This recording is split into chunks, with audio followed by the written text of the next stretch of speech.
countdown for blast-off. X minus 5, 4, 3, 2, X minus 1, fire.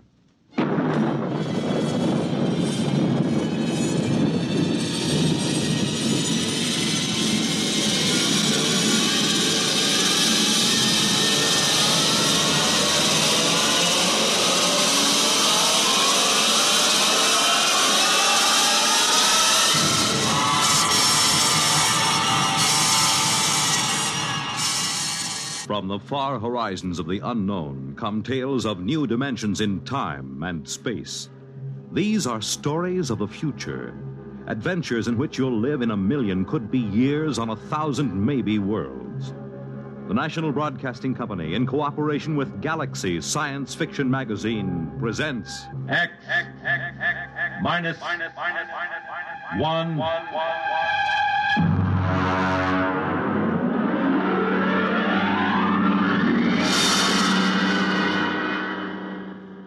Tonight, Protection by Robert Sheckley.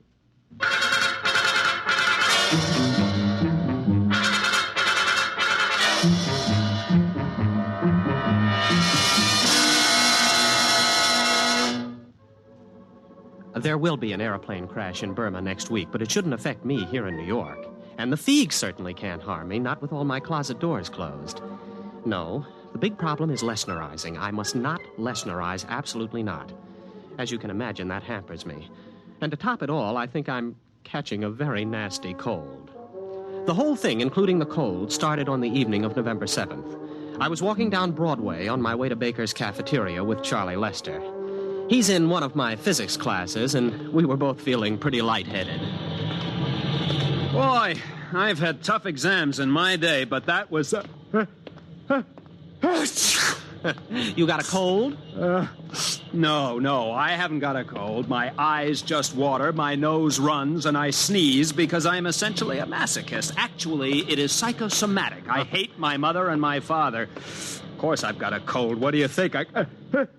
Well, look, don't give it to me. I've got a heavy date with a Barnard Jr. this weekend. My boy, there is no such thing as a heavy date with a Barnard Jr. Never mind. Just don't blow any germs my way. Well, as a matter of fact, I'll leave you completely. I have to go over to South Hall to pick up some books. So long.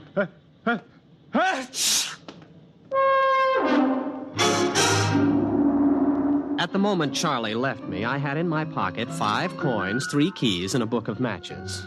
Just to complete the picture, let me add that the wind was coming from the northwest at 5 miles per hour. Venus was in the ascendancy, and the moon decidedly gibbous.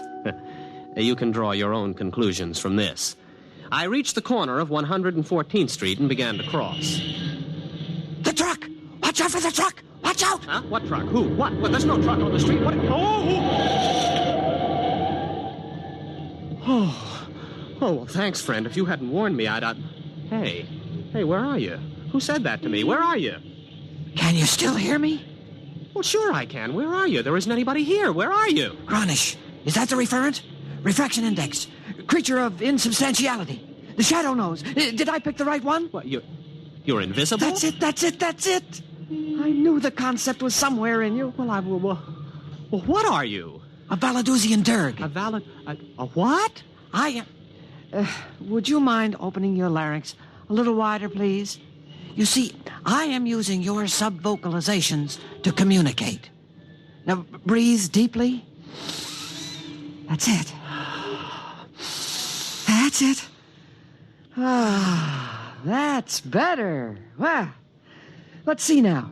I am the spirit of Christmas past, a creature from the Black Lagoon, the bride of Frankenstein. Now, hold on. What are you trying to tell me? That you're a ghost or a creature from another planet? Same thing, obviously. Oh, well, that makes it all perfectly clear. Any fool can see that a disembodied voice must belong to someone from another planet. Exactly. I'm invisible on Earth, but my superior senses spotted approaching danger and warned you of it. Well, thanks. Thanks anyway about that. Well, what are you? One of those strange voices that warns Aunt Minnie to stay out of the elevator?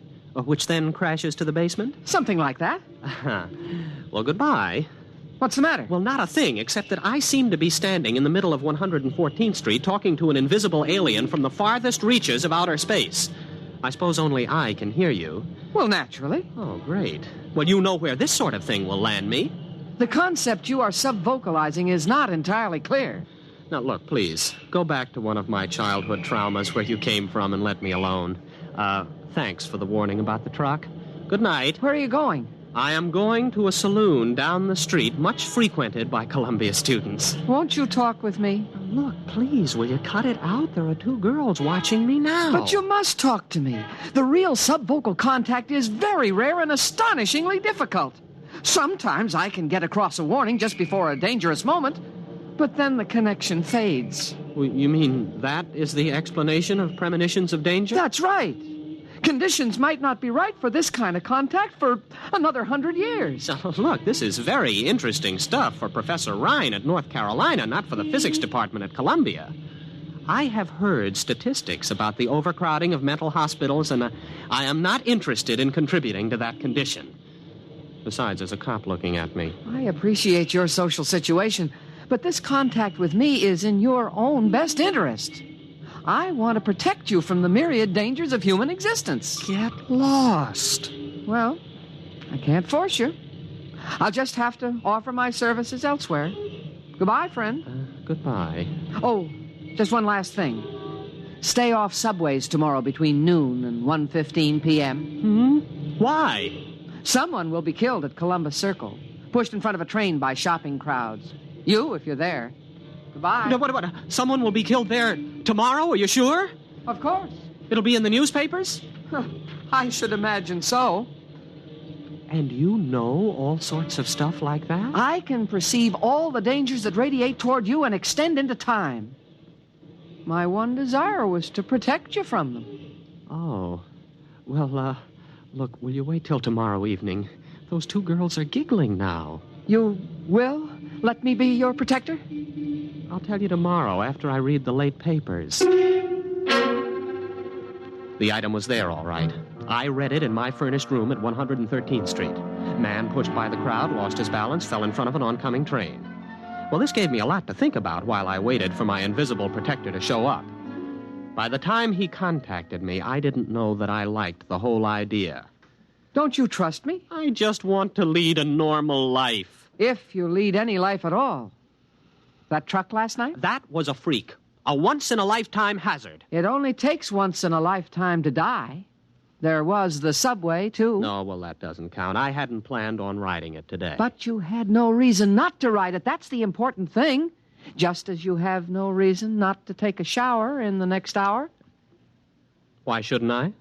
A Miss Flynn who lives down the hall is now taking her shower and will leave a melting bar of pink soap on the pink tile of the bathroom floor. You would have slipped on it and suffered a sprained wrist. Not fatal, huh? No.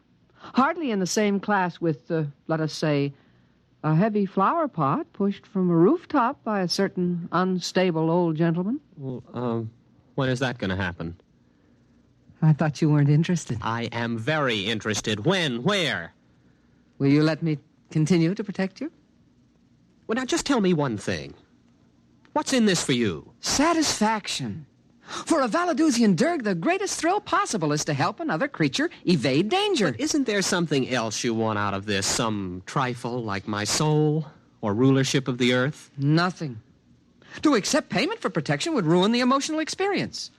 All I want out of life, all any Derg wants, is to protect someone from the dangers he cannot see, but which we can see all too well.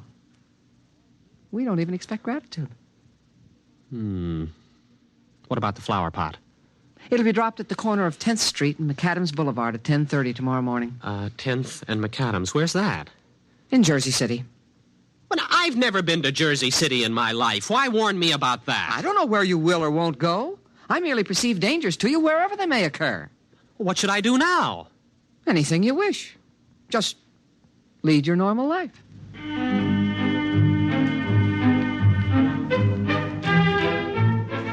It started out well enough.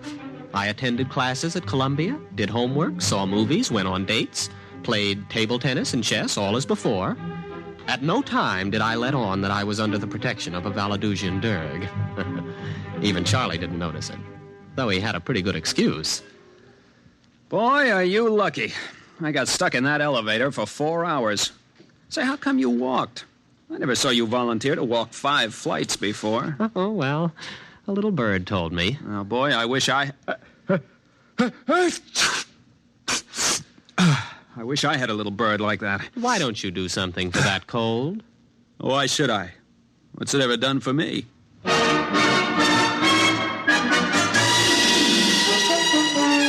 Not even the Derg had warned me about Charlie's bad jokes in time. But he did his best. And once or twice a day, he'd come around and report. Loose grading on West End Avenue between 66th and 67th Streets. Don't walk on it.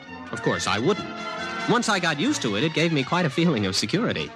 But the Derg soon became overzealous on my behalf. He began finding more and more dangers. Look out for an overhanging sign on the Hotel Nacional. Where, 48th Street? Mexico City. Don't go to the hockey game tonight. Where? At Toronto. Look out for the Elm Street bus. Philadelphia? Omaha. Don't go surf riding today. What? Surf riding? Where? Papiti. Now, just wait a minute. Do you plan on reporting every potential danger on Earth? Oh, these are only a very few that you may be affected by. In Mexico City, in Papiti? Why not confine yourself to the local picture? Greater New York, let's say. Locale means nothing to me. I must protect you from everything.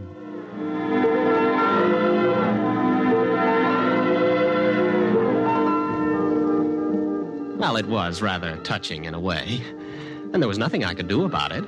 I simply had to discard from his reports the various dangers in places like Hoboken, Thailand, Kansas City, Angkor-Wat, Sarasota, and Paris. I concentrated pretty much on Manhattan. He did save me from a pretty nasty holdup on Cathedral Parkway and a 4-alarm fire. But he kept stepping up the pace. Tainted food in Baker's cafeteria. Don't eat there tonight. Amsterdam bus 312 has bad brakes. Don't ride it. Mellon's tailor shop has a leaking gas line. Explosion due. Have your clothes dry cleaned elsewhere. Rabid mongrel on prowl between Riverside Drive and Central Park West. Take a taxi. Soon, I was spending most of my time not doing things and avoiding places. Danger seemed to be lurking behind every lamppost waiting for me. I rather suspected the Derg of padding his report. All my reports are perfectly genuine. If you don't believe me, try turning on your lights in the psychology class tomorrow. Why? Defective wiring. Look, I don't doubt your warnings. I just don't think life was this dangerous before you came along. Well, of course it wasn't. Surely you know that if you accept protection, you must accept the drawbacks of protection as well. Drawbacks like what? Protection begets the need of further protection. That is a universal constant. Before you met me, you were like everyone else, and you ran into such risks as the situation offered. But with my coming, your immediate environment has changed, and your position in it has changed, too. Why? Because it has me in it. It is well known that the avoidance of one danger opens the path to others. Are you trying to tell me that my risks have increased because of your help? It was unavoidable. Why, you miserable extraterrestrial con man. Now look. All right. Thanks for everything. I'll see you on Mars or wherever you hang out. You don't want any further protection? You guessed it. Don't slam the door on your way out. But what's wrong? Your risks have increased, but my capacity for detection is more than ample to cope with it. I'm happy to cope with it. So it still represents a net gain in protection for you. Yeah, I know what happens next. My risks just keep on increasing, don't they? Not at all. As far as accidents are concerned, you have reached the quantitative limit. What does that mean? It means that there will be no further increase in the number of accidents you must avoid. Look, if you leave me alone, my original environment will return, won't it? And with it, my original risks? Eventually. If you survive. Fine, I'll take that chance. You cannot afford to send me away. Tomorrow... No, don't tell me. I'll avoid the accidents on my own. I wasn't thinking of accidents. What then? I hardly know how to tell you. A gamper is after you. Oh, again.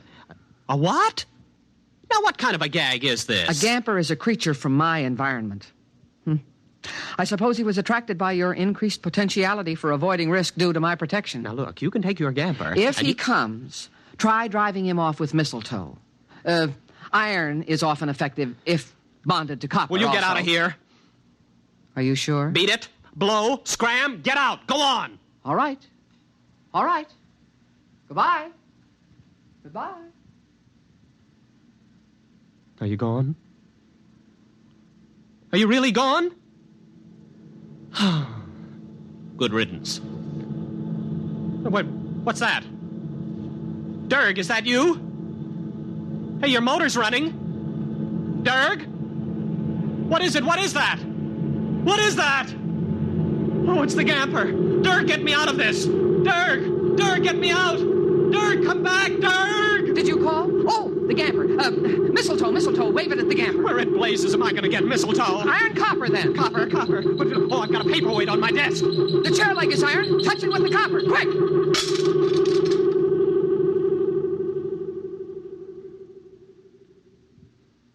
You see? You need my protection. The Gamper almost got you. Yes. Yes, it sure did. You'll need some things.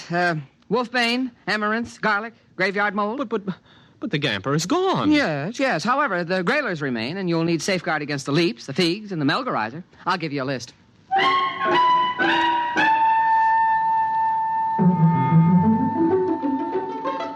He gave me a list, and I went shopping. I ran into Charlie at the supermarket. Hey, Bob! Where you been? Wolfbane, amaranth, garlic. They must have garlic. Well, sure, they got garlic over here.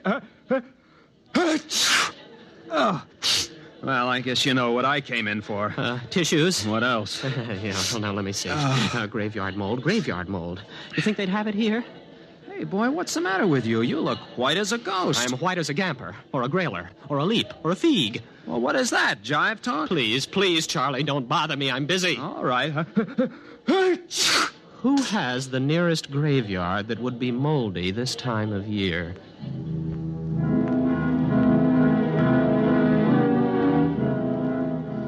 It was a game between these extraterrestrials, and I was in it. Some of them wanted to kill me, some to protect me. None of them cared for me, not even the Dirk. And the situation was all my fault. At the beginning, I had the accumulated wisdom of the human race at my disposal. That tremendous and distinctive hatred of witches and ghosts, the irrational fear of alien life. For my adventure has been played out 1,000 times, and the story is told again and again, how a man dabbles in strange arts and summons up a spirit. By so doing, he attracts attention to himself, the worst thing of all. So I was welded inseparably to the Dirk, and the Dirk to me. Until yesterday, that is. Charlie came to my room to visit. Hey, boy, how you been? I haven't seen you in class for a while. Oh, you mind if I hang up my coat? No, don't. No, don't open the closet door. Well, what's the matter? What's in there? Nothing, only that's the only way to hold off the figs, by keeping closet doors closed. The leaps are more menacing, but the eye of a toad seems to stop them. And the melgarizer is dangerous only in the full of the moon. Only in the... Uh-huh. Well, Bob, it's been grand. Bye.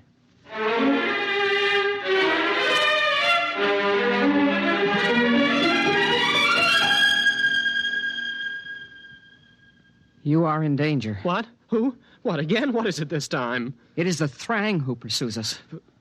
Us? Yes, myself as well as you. For even a Dirg must run from risk and danger. Well, is this Thrang particularly dangerous?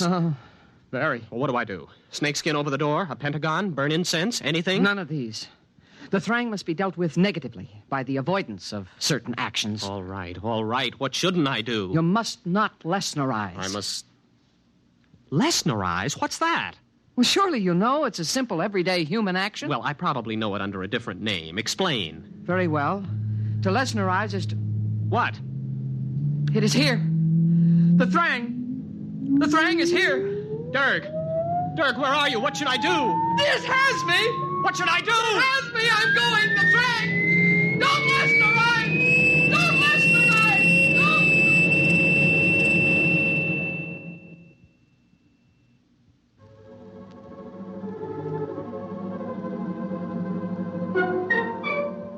So I'm sitting tight now. There'll be an airplane crash in Burma next week, but it shouldn't affect me here in New York. And the figs certainly can't harm me. No, not with all my closet doors closed. No, the problem is Lesnerizing.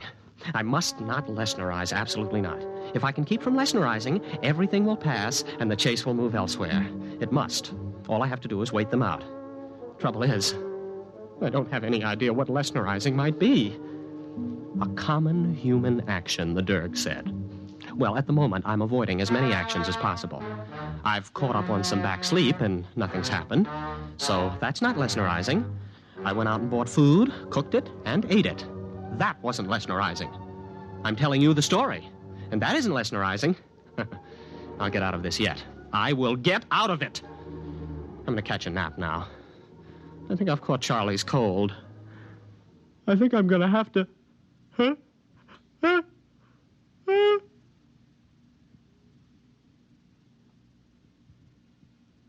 You have been listening to Protection by Robert Sheckley on X-1.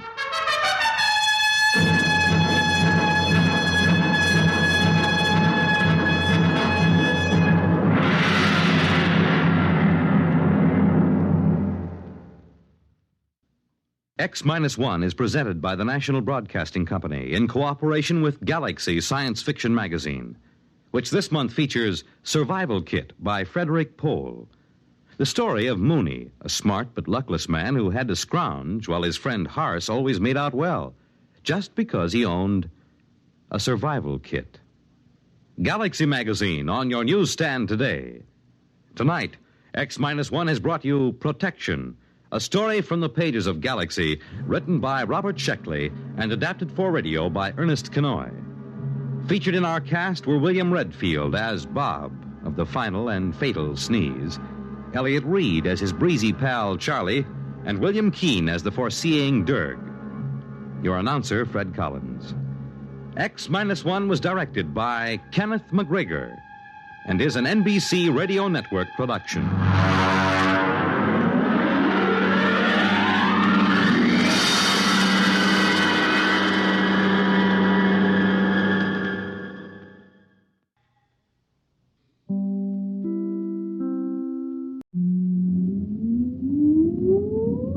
Countdown for blastoff.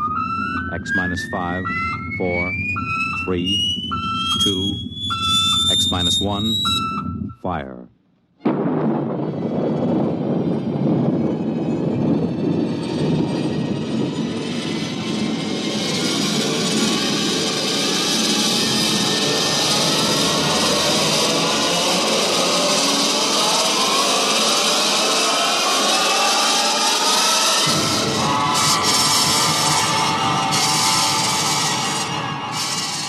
From the far horizons of the unknown come tales of new dimensions in time and space.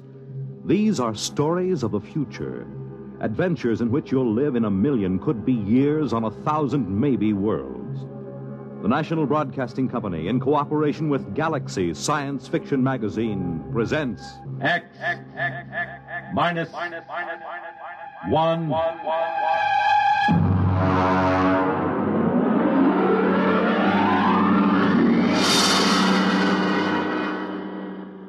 Tonight, we take you some 800 years into the future to meet man's best friend.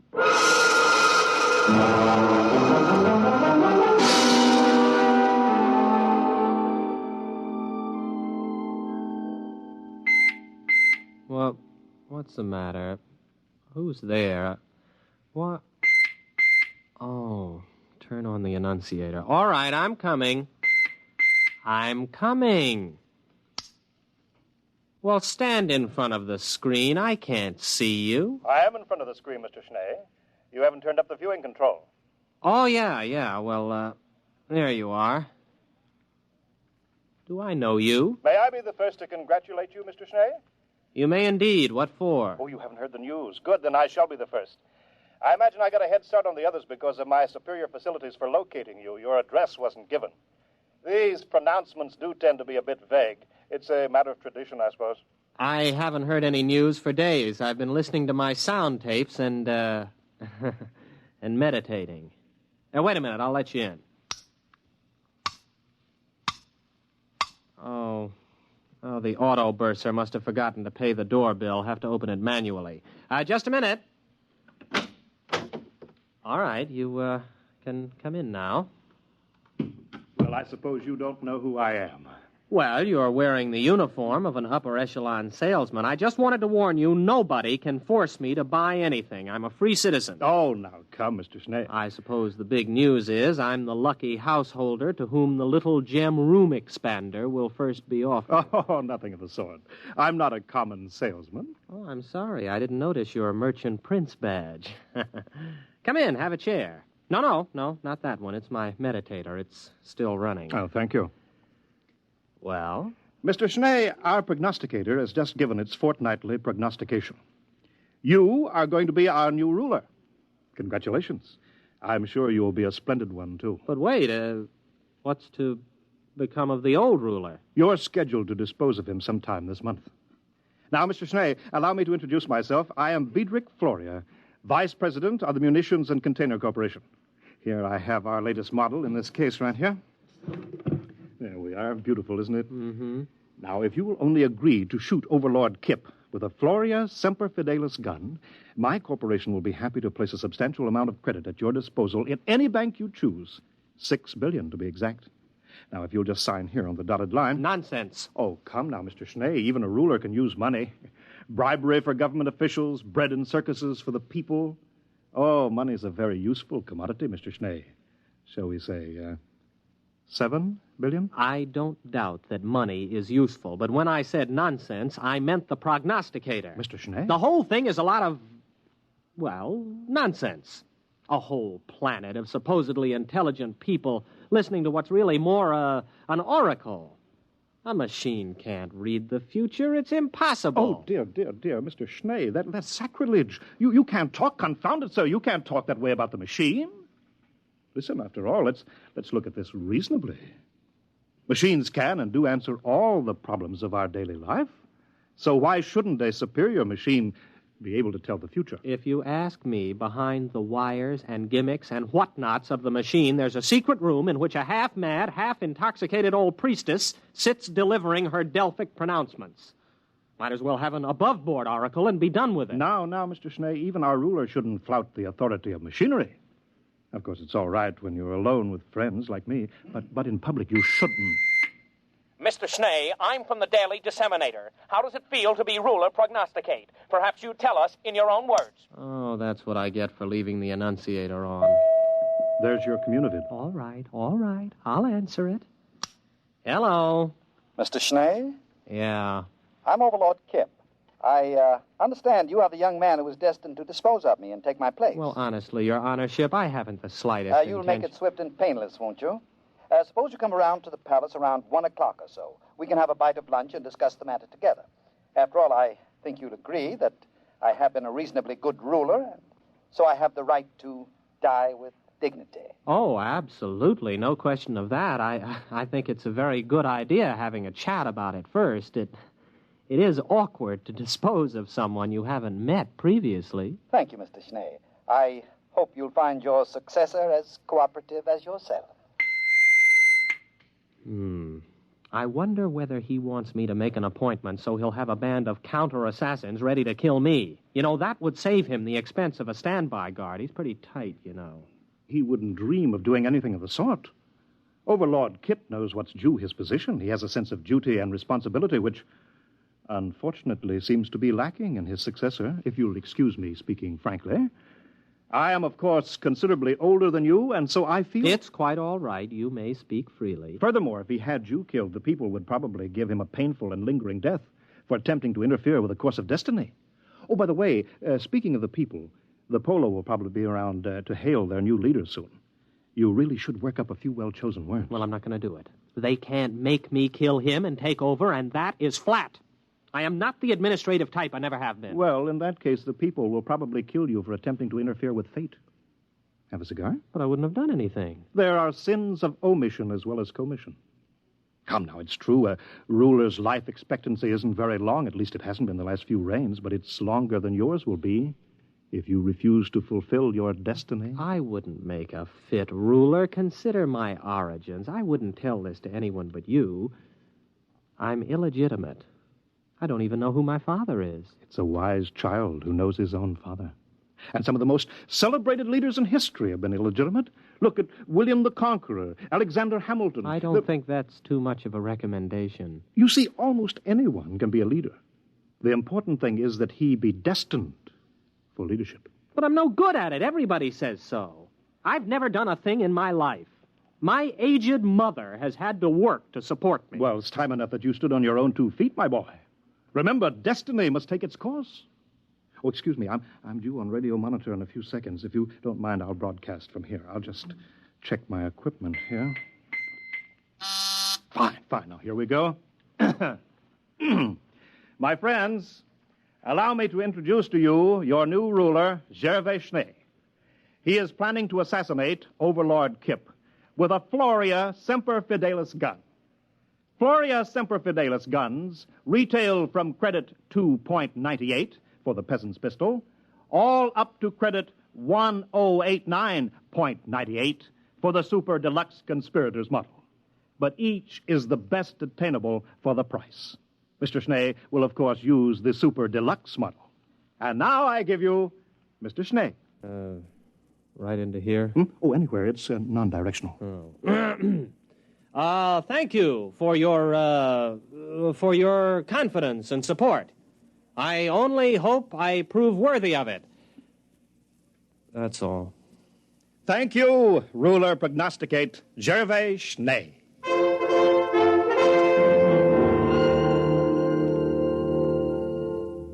Will you have some more wine, Mr. Schnee? Oh, no, thank you, Overlord Kip. I've had too much already. It's a delightful vintage, isn't it? I think it was bought by Overlord Jasper about 7 rains ago. You'll find the cellars in perfect order. I'll give you the inventory and the key a little later. Do we have to talk about it? Oh, well, one has to take these things as they come, you know. Here today, gone tomorrow. That reminds me. Will tomorrow suit you? Well, of course, it really doesn't make any difference to me. All right, then. We'll set it for tomorrow, if that's convenient for both of us. I have the afternoon clear. We'll make a public announcement a little later. Well, all right, if you say so. Of course. And now we can go into my study and discuss the details at our leisure. I've got half a box of some wonderful cigars left over. I think you'll enjoy them.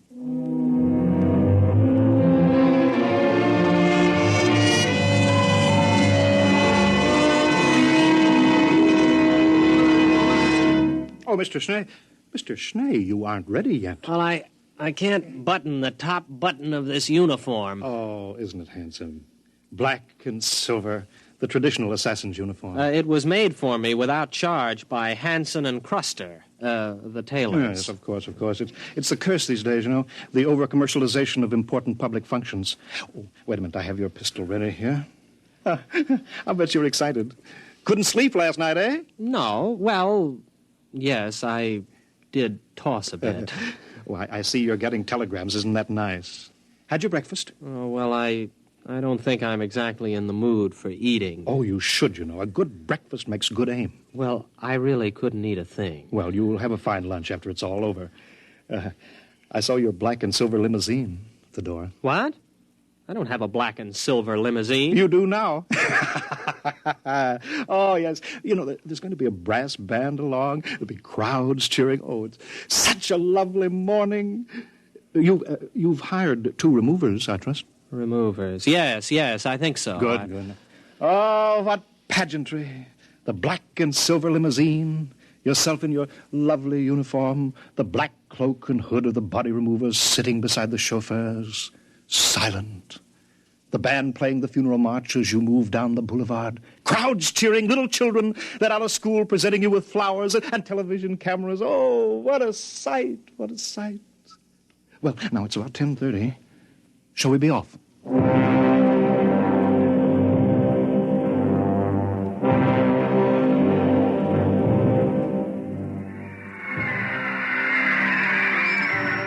Well, come on. Get out of the car, Mr. Schnee. I don't feel so good. Well, come on now. The television cameras are ready. There we are. Just a moment. Now, ruler prognosticate Schnee, allow me to load your super deluxe conspirator's Floria Semper Fidelis gun for you. It's already loaded. I'm supposed to do it now for the cameras. It's already loaded. permit me to check it, then? It's perfectly all right, I tell you. No, don't touch it. Nobody would have any difficulty loading a Semper Fidelis gun. Yes, that's right. Yes, of course. Whether you buy the peasants or the conspirators model, both have the same freeloading mechanism. Here we are, candy, popcorn, hashish, yogurt. Buy your refreshments here. Program. Sometimes you can't tell the assassins from the corpse without a program. Get your program for the program. All right, Schnee, it's time. Let's go.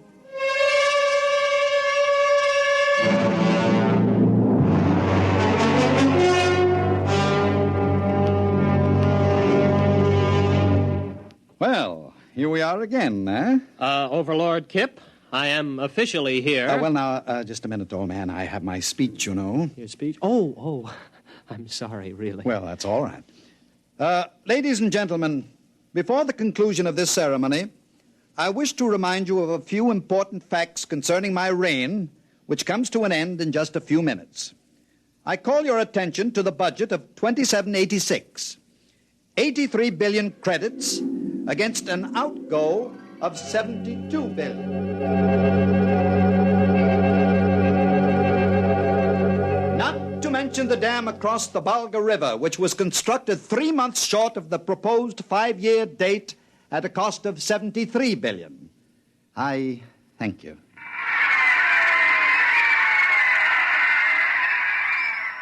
Well, that's it, old man, huh? Are you all done? Why, yes, I think I've covered everything. Well, goodbye and good luck, Overlord Schnee. Anytime you're ready. You mean now? Well, come along, old man. The networks have only cleared an hour. There's a commercial program starting in 3 minutes. Get on with it. Well, all right. Here goes.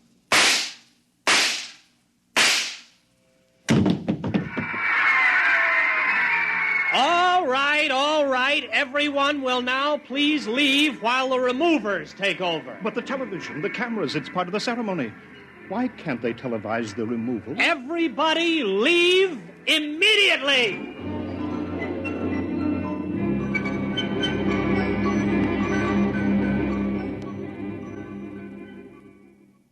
They're all gone now, Overlord Schnee. Perhaps... You too. But after all... Out. I want to meditate. Well, very well. All right. Oh, alone at last. Kip. Overlord Kip. Phew. I don't think I'd have been able to stay still much longer. You all right? Schnee, you're a good shot. That blank really stung. On a very tender spot, I might add. No time for chatting. We've got to get this over in a hurry. Now comes the part where your friends will have to look like real removers. I hope they can give it the professional touch. Don't worry about us. We are real removers. At least both of us have participated in removals. I'll take off my hood. But wait. Why, you're Overlord Morehouse. I've seen you in pictures. Mm-hmm. And the other one. You're Shinnick. You died before I was born. That is, you were supposed to have died. Both of you were. Morehouse was supposed to have killed you. Well, we're not precisely dead, only retired, you might say. The prognosticator didn't say he had to be killed, just disposed of, as Kip undoubtedly pointed out to you in your little interview together. Sorry I couldn't tell you the truth, old man, but you might have changed your mind and given us away. We've formed a little club of dead overlords. We're looking forward to the day when you join us, Overlord Schnee. Well, you better hurry. If the four of us are discovered, the mob will tear us to pieces. Oh, you're right. Get on the stretcher, Kip. Bad enough we're going to have to carry you out. At least don't expect us to lift you up.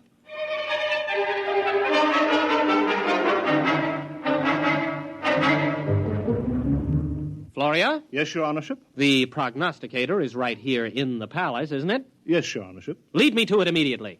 Certainly, Your Honorship. It's this way.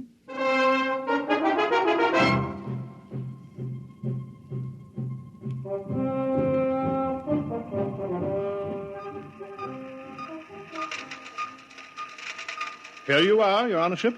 This is the prognosticator.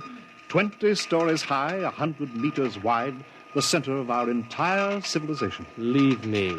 I would be alone with the prognosticator. But Your Honorship... Leave me, and take all the technicians with you. Yes. Yes, Your Honorship.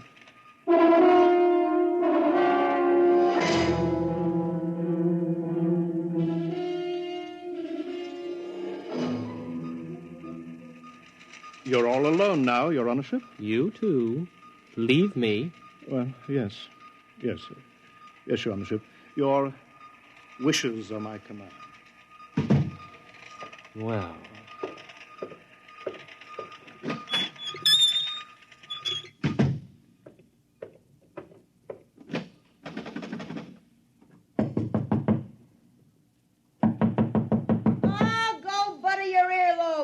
Can't you read, you dumb cluck? That door says private. Open up. It's me, Gervais. Open up. Oh, all right. Don't rush me. Oh, it's you, is it? Let me in. Well, hurry up. Don't want any of these nosy scientists around. Well, what do you want? Still the same old place, huh? Teapot. Your crystal ball has dust on it. And why don't you get yourself a new pack of gypsy cards? And please get rid of that old overstuffed horror. That old overstuffed horror is a rare old psychoanalyst couch. You see that hole? That's the original stuffing. What is that smell? That's not tea you're drinking, it's gin. Why, of course it is. Nice to see you, Sonny. It's about time you came to pay your old mother a visit. I kind of thought something like this would stir you up. Mother, you know you shouldn't have done it. What'd I do? You fixed the prognostications, that's what you did. Although why you had to pick on me, Oh, I got tired of supporting you. You're a big boy, and it's about time you earned your own living. Besides, I thought it'd be a good idea to elect a sympathetic administration. Sympathetic to me, that is. Palace needs a new ventilating system. The air in here is terrible. Well, why didn't you use the prognosticator to get new ventilation put in? Oh, they'd have gotten around it the same way you got around killing Kip. But you pay attention to the prognosticator, boy. Don't you try to weasel out of what it says by looking for double meanings. It's time you overlords learned that when the prognosticator says something, it means it. Yes, Mother. I'd hate to have to give orders to have my own boy disposed of. The last 3 disposals weren't so bad. But sometimes those disposals can turn out real messy. Yes, Mother. Oh, maybe blood is thicker than water, but not much. Yes, Mother. And why shouldn't you listen to my prognostications, huh? Just because they're dolled up a little doesn't mean they're not true. Don't I have a crystal ball? Don't I have a gypsy card pack? Don't I have tea leaves? Best tea leaves money can buy. Yes, Mother. So? What are you going to do? I'm going to have the ventilating system attended to right away. Now, that's my boy. Now look at these here tea leaves in the bottom of my cup of gin. Yes, Mother. I can see that everything's going to work out fine. Just fine.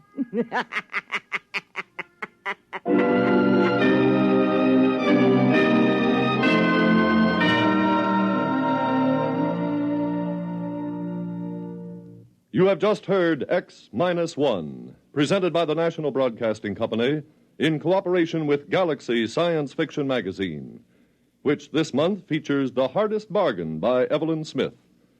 Galaxy Magazine on your newsstand today.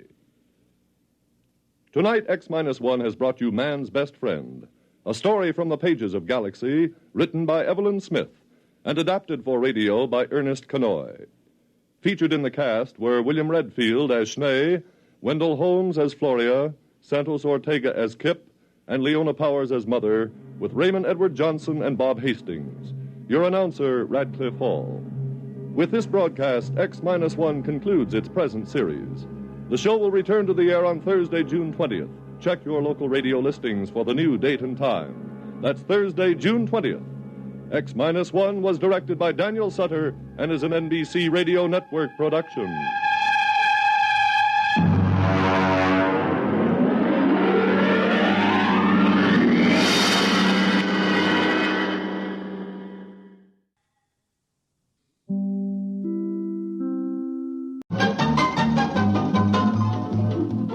This is Nightline, your tie line to the world, and this is Walter O'Keefe. Tonight, a visit to worlds strangely different from ours, the world of the future, the world of X-1.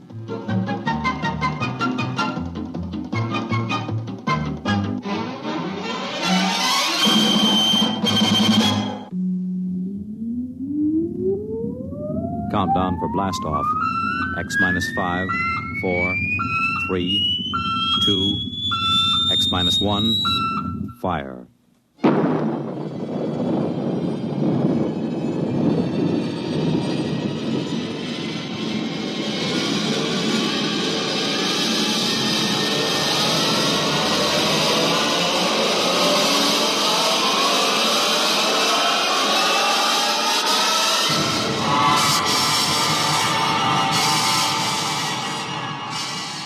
From the far horizons of the unknown come tales of new dimensions in time and space.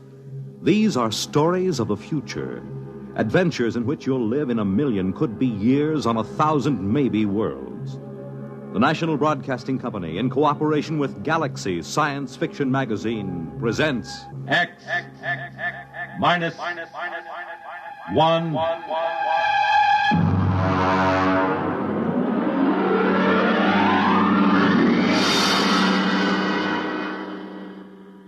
Tonight, Lulu by Clifford D. Simak. But first, hear this. Well, I want to go there, when he calls my number, yeah. And I want to go there, when he calls my name, oh, Lord. Well, hi there, everybody. This is Red Foley, and right at this minute, I'm sort of combining work and pleasure, you might say, by enjoying some of the good harmony of the Marksman Quartet and also picking out some of their songs to do on future broadcasts of our Red Foley show here on NBC. You know, Saturday has come to be my favorite day of the whole week, and I think there's a pretty good chance that we can make it a better day than ever for you with the fun that we stir up here in the Ozarks. In addition to the Marksman, I'll bring with me some of the other top favorites in our field, and of course, the guests that you tell us you want to hear.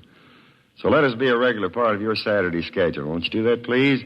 Tune in our NBC program, The Red Foley Show, and we'll do our doggonest to make it worth your while.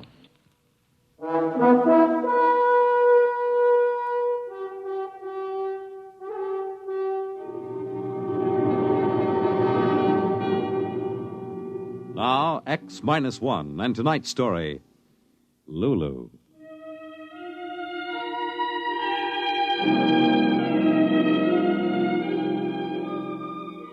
Technically, she was a PER, a planetary exploration robot. That meant she was equipped to do just about anything necessary to meet any kind of conditions on any planet she explored. She carried a crew of 3 inside of her, and she was able to talk to them and take care of them and adapt herself to their needs. Yes, sir, she was the complete spaceship.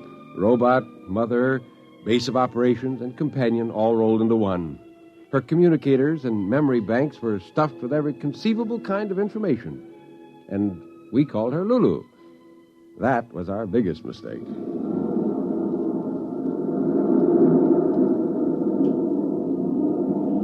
We're on our way, fellas. Mother Earth, here I come.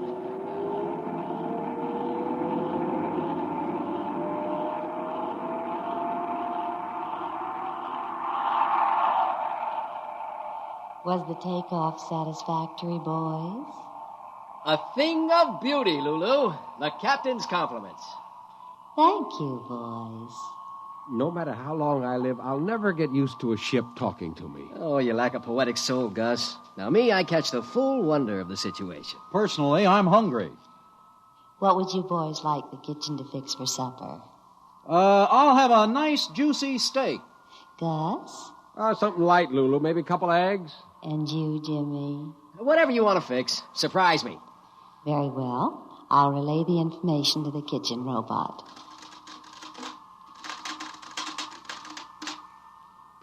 How long before we get back to Earth, Lulu? I'll check the computers. Lulu, how about it? Hey, you suppose something's gone wrong? Lulu never took this long to give me an ETA. Oh, if something went wrong, it'll repair itself. Lulu's a self-maintaining machine, remember? Well, the same she's taking a long time about giving us an ETA for Earth. Hey, Lulu, what do you say? I say that I love you. Gus, did you hear that? These robot ships aren't supposed to have a sense of humor, are they? I never heard of it, but it could be. After all, they have technicians pouring all kinds of information into their electronic memory banks. Yeah, which one of us is the lucky man? All three of you. You, Gus, and you, Jimmy, and you, Ben. I love all three of you. Good Lord, do you really think... I think somebody goofed when they designed this ship. I think it's that poetry Jimmy's been writing and reading out loud. Oh, wait a minute. Lulu! Yes, darling. You haven't answered my question. When do we reach Earth? Earth? I've decided we aren't going to Earth. We're eloping. Now, wait a minute. I'm going to take you away where we can be alone. Just the four of us. Then, someday, you'll learn to love me as I love you. This isn't funny anymore. Ben, throw that emergency. We got to get the ship back on course. Right. I'm sorry, boys, but I've disconnected the circuits. Disconnected? Now, look here, you crummy robot. You're a machine. Do you understand? A machine. You were designed to do what humans want you to do. You've got the prime command built into every circuit in your system. Thou shalt not harm a human being. But I'm not harming you. We'll be happy together. Oh, brother. Some technician must have read some cheap novels into this baby system. Or she's absorbed Jimmy's sloppy poetry and made some kind of synthesis out of it. It isn't every poet who can move a machine. They were beautiful, James. What were beautiful? The poems. That's it. What did I tell you? For 2 years now, he's been reading that Moon June spoon junk out loud, and this robot's been absorbing it. It's created a whole new electronic synapse. Let's face it, boys. She loves us.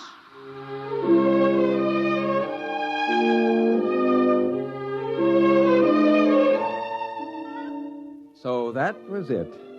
We were being kidnapped by an interplanetary robot who somehow had developed a response circuit for romantic love.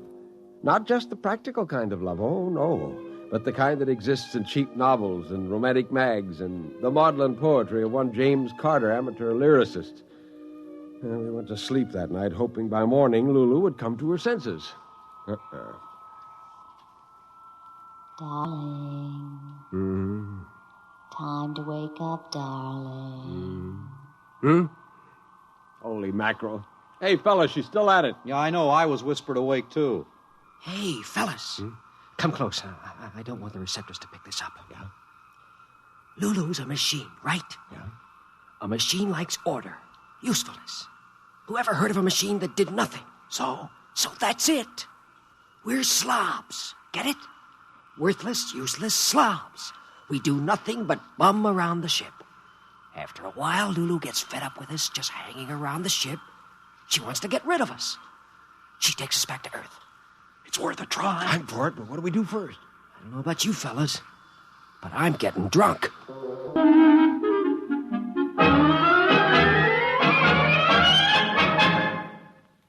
You are listening to Lulu, tonight's attraction on X-1. October is the month designated by the National Congress of Parents and Teachers as Membership Enrollment Month. 11 million members, the population of California or of Pennsylvania. That is their goal. We want to salute the PTA members all over America who will be going out in search of others to join them in the great work of training children to become mature citizens in a mature America.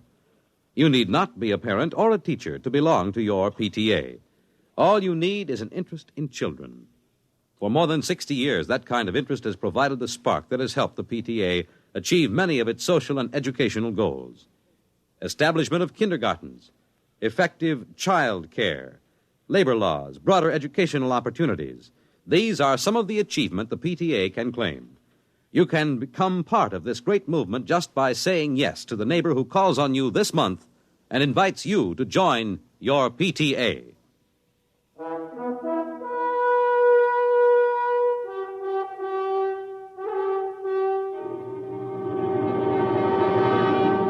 Now, back to X-1 and Lulu.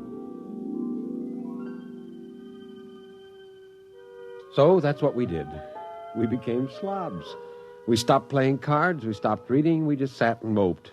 And Lulu, well, sure enough, her machine-like intelligence was offended.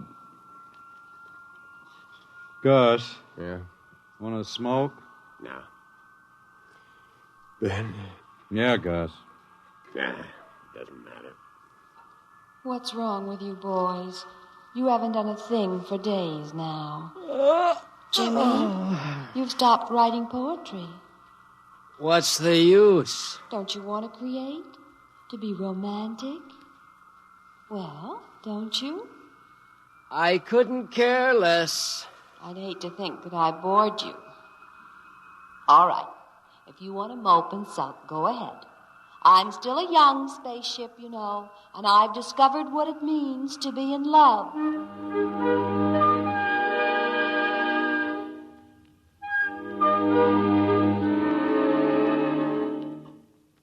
Maybe Lulu knew what we were doing, but it didn't matter. Her womanly sense of a lover outraged was stronger than her robot logic. She pleaded, lectured, and called us low down. She told us she loved us. She appealed to our sense of manly decency. Mostly we didn't even answer. Then she was hurt. She withdrew. She was cold and angry. Finally, she quit trying. What do you think, Gus? Could be she's disenchanted with us. Think she'll head back to Earth? I don't know. That's the thing that worries me, all that racket coming from the machine shop. Well, she's probably making some repairs to the engines. Happen all the time. Not like that, hour after hour. Well, maybe she's just trying to keep busy to take her mind off her broken heart. You and your poetic images. It was your junk that got us into all this trouble. My poetry is not junk. Cut it out, fellas. We aren't supposed to care about anything, remember? We're louts, sloths, ne'er-do-wells. No self-respecting girl spaceship would have us. Gus is right. We better not let down our guard. Hey, sound has stopped. You're right. Good morning, boys. I just want to tell you that as far as I'm concerned, you can all go straight to blazes. Hey, I think we did it. Yeah, now she'll just dump us back on Earth. There's something wrong here. A woman scorned, you know. Oh, there's nothing to it. What's that sound? Wow, it's coming closer. It sounds like... Oh, no, it couldn't be. Footsteps? Fellas, the compartment door.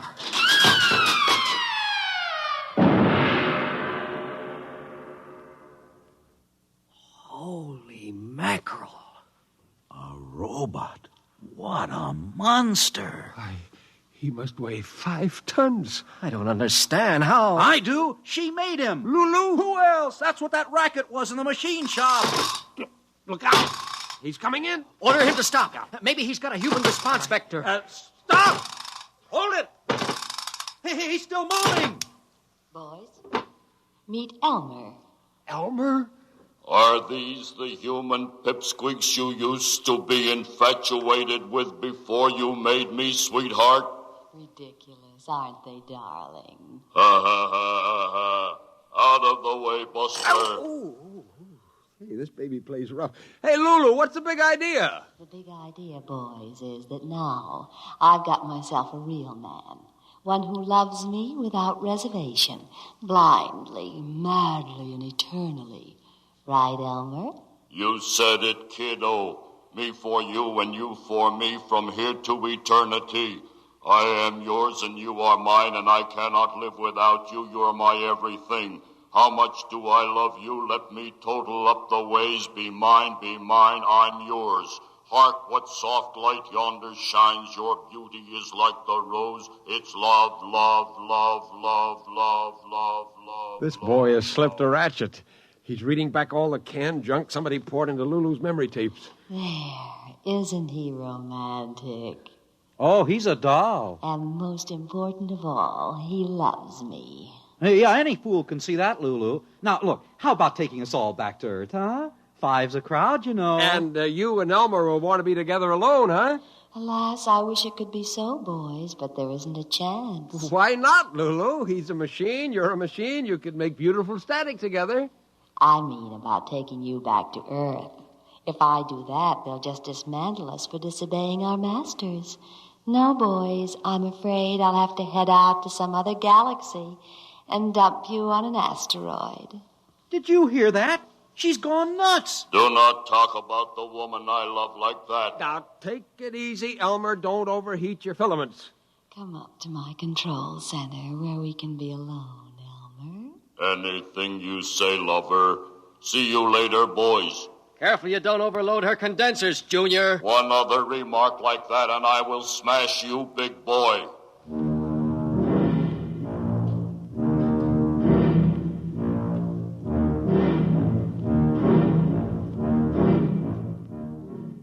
Well, that was it. The control panel told us that we were headed right out of the solar system. A couple of days passed, and we began to get desperate. Lulu and Elmer were too busy making love even to talk to us, and she even forgot to synthesize food for us one day. We lapsed into misery for real now. Gus, I'm hungry. Who isn't?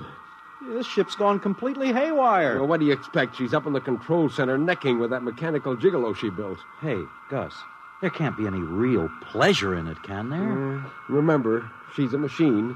What's pleasure for a machine may not be pleasure for a human. Let's see what Jimmy thinks. Jimmy. Hey, Jimmy. Well, don't bother him. He started writing poetry again yesterday. He's already worn out 3 pencils. At a time like this, he writes poetry?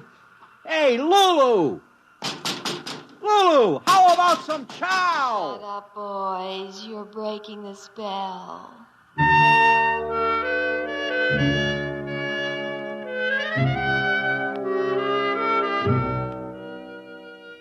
Well, that's how it went. We didn't get any food at all that day. By nighttime, we were worn out from banging on Lulu's walls. I was exhausted and fell right asleep. Then something woke me. Ben! Ben, wake up. What's up? It's Jimmy. I think he's gone off his rocker. Why?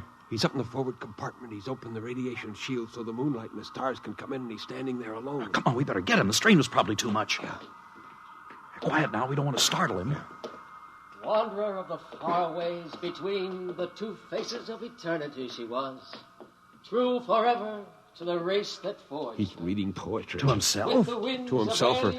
Hold it. Wait, I think I know what's happening. Hey, you mean he's reading to Lulu? What's more important, she's listening. Go on.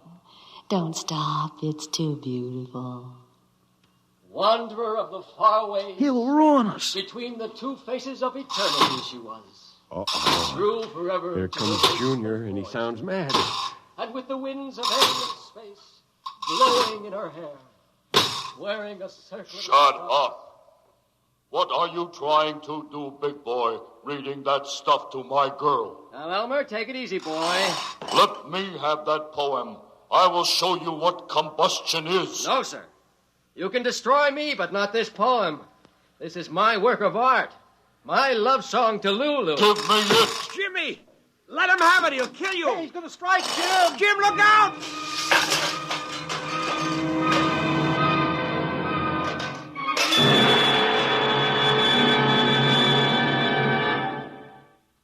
Wow. Will you look at that? He's nothing but a pile of junk. That'll teach the ignorant lout trying to destroy the most beautiful experience I ever had. You demolished your boyfriend, Lulu. He only loved me for my advanced design anyway. He was always short-circuiting the control panel. Go on, James. Read. Yes, Lulu. Wanderer of the far ways between the two faces of eternity she was. True forever to the race that forged her. With the winds of alien space blowing in her hair, wearing a circlet of stars as her crown of glory. It's more than I can bear, James. You do love me after all? Gus! The rockets! She's changed course! We're going home, boys. Back to Earth. Whatever happens now, I don't care. I've been a woman in love.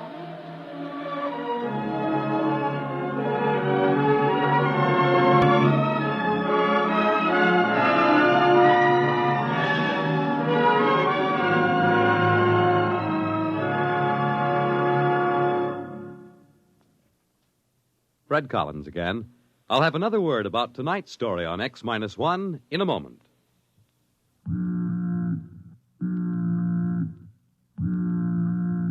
That how you feel? Blue and miserable with a deep-down cold? Listen. Every second someone takes it for the miseries of a cold. Millions more take bromoquinine. Every second someone takes it for the miseries of a cold. Get bromoquinine brand cold tablets. You have just heard X-1, presented by the National Broadcasting Company in cooperation with Galaxy Science Fiction Magazine, which this month features Clifford D. Simak's story, Carbon Copy. Being a real estate agent and a devout angler, Homer Jackson knew a clean sail from a fish story. But not this time. Galaxy Magazine, on your newsstand today. X-1 has brought you Lulu, a story from the pages of Galaxy, written by Clifford D. Simak and adapted for radio by George Lefferts. Featured in our cast were Jan Miner as Lulu, Nelson Olmsted as Gus, Jim Stevens as Jimmy, Walter Black as Ben, and Henry Norrell as the robot. This is Fred Collins. X-1 was directed by George Voutsas and is an NBC Radio Network production.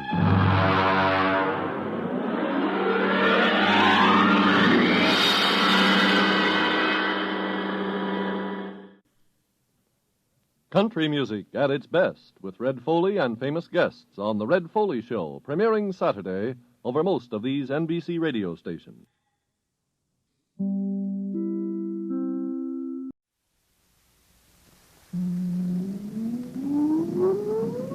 Countdown for blast off. X-5, 4, 3, 2, X-1, fire.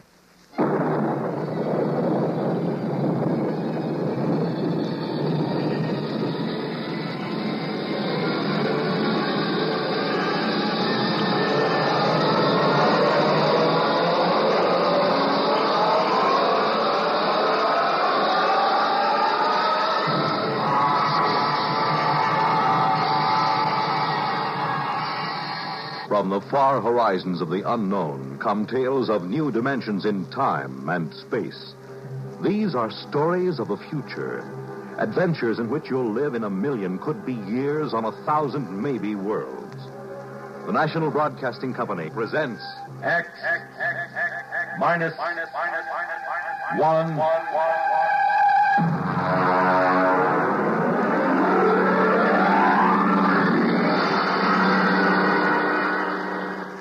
Prime Difference.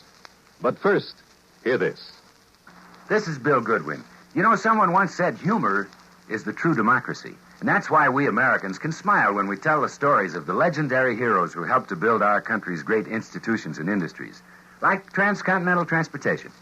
Ever hear of Windwagon Smith? Well, in the early pioneering days, most of the traveling was done by ox team, and if folks covered 15 miles a day, they were doing good. That's about the time Windwagon Smith showed up with his Prairie Clipper. The Clipper was a wagon without any animals to pull it, but with a sail sticking up from the middle of the wagon. When the wind caught the sail, the wagon took off, and that's where Windwagon Smith got his name. He figured he might be able to cover as much as 70 miles a day with the Clipper, and folks began to figure it might be a good thing when Windwagon pointed out how fast the country was growing and how more transportation was needed to haul people and goods. Then he invited the United States Secretaries of War and the Navy to ride on the Clipper's maiden voyage. But disaster struck. The Clipper got out of control, the Secretary of War rolled out, and the Secretary of the Navy landed in a cactus patch. But Windwagon and the Clipper kept going and never stopped. As transportation grew in America, people all over the country claimed to have seen Windwagon Smith. He was in the pilot house of the first steamboat to sail up the Yellowstone. He held the Golden Spike when the first transcontinental railroad was completed. And when the first transcontinental plane roared out of Kansas City, it was Windwagon Smith, the spirit of American transportation, who waved the pilot on his way. Yes, it is a democracy which lets us tell stories of such legendary heroes with a twinkle in our eyes and a chuckle in our throats. And so long as we continue to laugh together as a people, ladies and gentlemen, we will live together as a nation.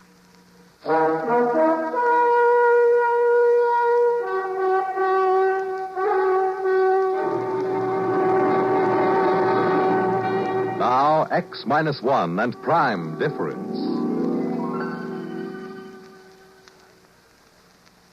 I suppose every guy reaches a point once in his lifetime where he gets 140% fed up with his wife. Understand now, I've got nothing against marriage. Marriage is great. A good, red-blooded American institution. Only, it's so permanent. Especially when you're married to a woman like Marge. Ah, she was a dream to look at. Tawny hair and sulky gray eyes and a shape that could set your teeth chattering. But she had a tongue like a number 10 wood rasp and a list of grievances long enough to paper a ballroom. Why do you always upset me in the morning when I've got a headache? I'm not trying to upset Now, you. you deliberately... I'm trying to have my coffee so I can go down to the office and earn a living. A living. Go ahead. Run away. That's all you've done all our married life. Whenever there's something unpleasant to be faced, you run away. I'd even forgotten what the unpleasant something was. Well, then I'll remind you. It's your own selfish, indulgent nature. Staying out till after midnight when I was here waiting and suffering. I was working. I was at the office working. I know you were at the office, dear. I phoned, remember? Well, then what in blazes? Only you weren't working. Your breath Oh, listen. I fired Miss Carver. She was okay, but I fired her for you. It was her last day. We all had a couple of drinks, that's all.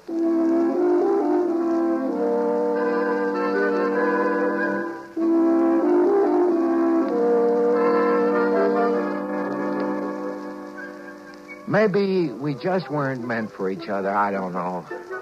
If we'd been living back in the blissful 50s, I might have divorced her. But this was 1974. And what with the Family Togetherness Act of 68 and the Aggrieved Spouse Compensation Act of 69, I'd have been an outcast and a pauper for the rest of my life. So you can't really blame me, can you, for looking for another way out, I mean? Oh, come. Oh, hi, Harry boy. Say, George, I just dug your new secretary out in the waiting room. Oh, is she here already? Ooh, boy. I tell you, if I had a secretary like that, the first thing I do is go out and get myself an Ego Prime. A what? An Ego Prime, a duplicate of myself to send home to the wife evenings. You know, that's strictly against the law, Harry. So speeding, but everybody does it. Well, anyway, I wouldn't think of it. It's indecent. Well, it's just joking, Georgie boy, just joking. Still, it's fun to think about, huh? Freedom from wife. Absolutely safe and harmless. Not even too expensive if you have the right contacts. Well, come in.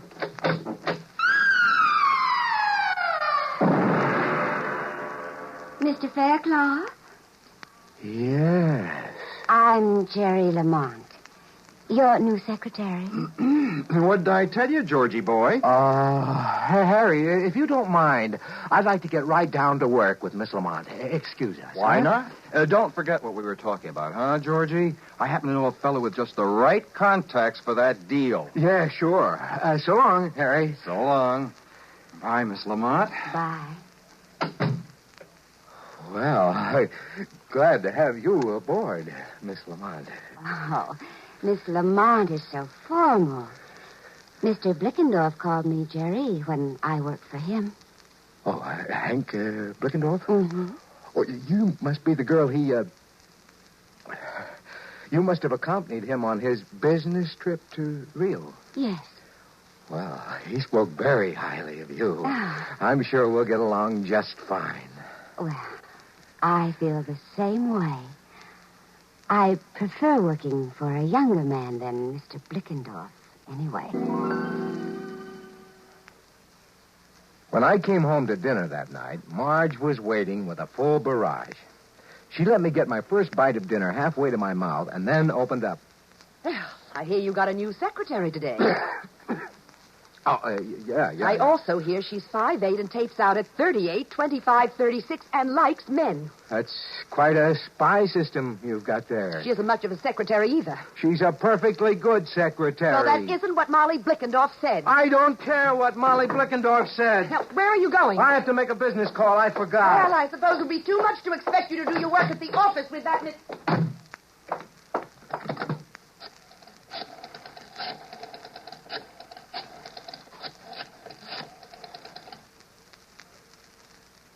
Harry? George Faircloth. Listen, Harry, you know that conversation we had this afternoon? Could you put me in touch with your friend? Yes, as soon as possible.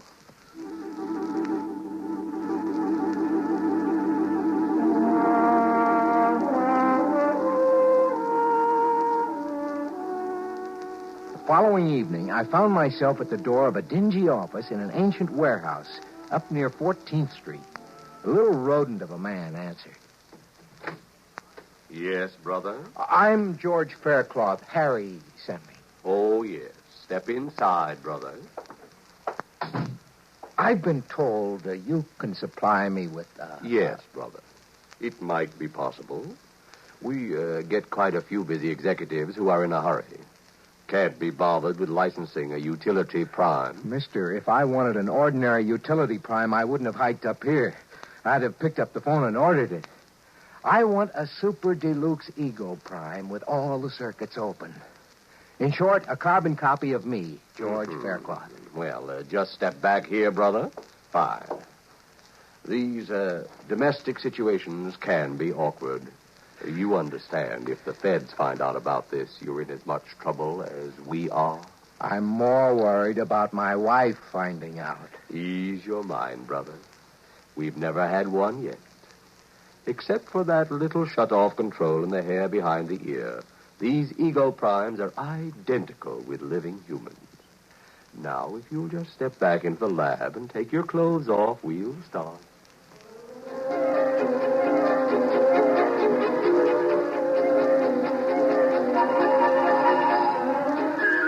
I spent a busy 2 hours under the NP microprobes.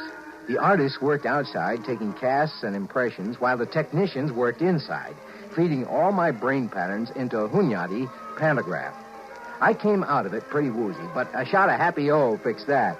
Then I waited in the recovery room until the salesman walked in, followed by a tall, sandy-haired man with tired blue eyes wearing a business suit, who looked remarkably like me. Mr. Faircloth? Yes? Meet Mr. Faircloth, Prime. So, this is me. Shake, George. Why, he even talks like me. I ought to. I've got a dozen Hunyadi tubes in my cranial vault with your speech patterns on them. I'll be doggone. Nice job, eh? Well, it's fantastic. Now, the shut-off mechanism is behind his right ear. Now, bring him in every 2 months for the regular 2-month refill and pattern accommodation. Let me get a few things straight. How do we change places? George Prime has remote recall. You just signal him with this transmitter, and he'll come to you wherever you are. Oh, good. Suppose I call you GP for George Prime. Okay with me, George. Right. Now, there's the matter of the check. Oh, yes, right here. Yeah, all made out. Good. Well, thank you. And good luck. Okay. Well, let's go, GP. I'd like you to meet the little woman.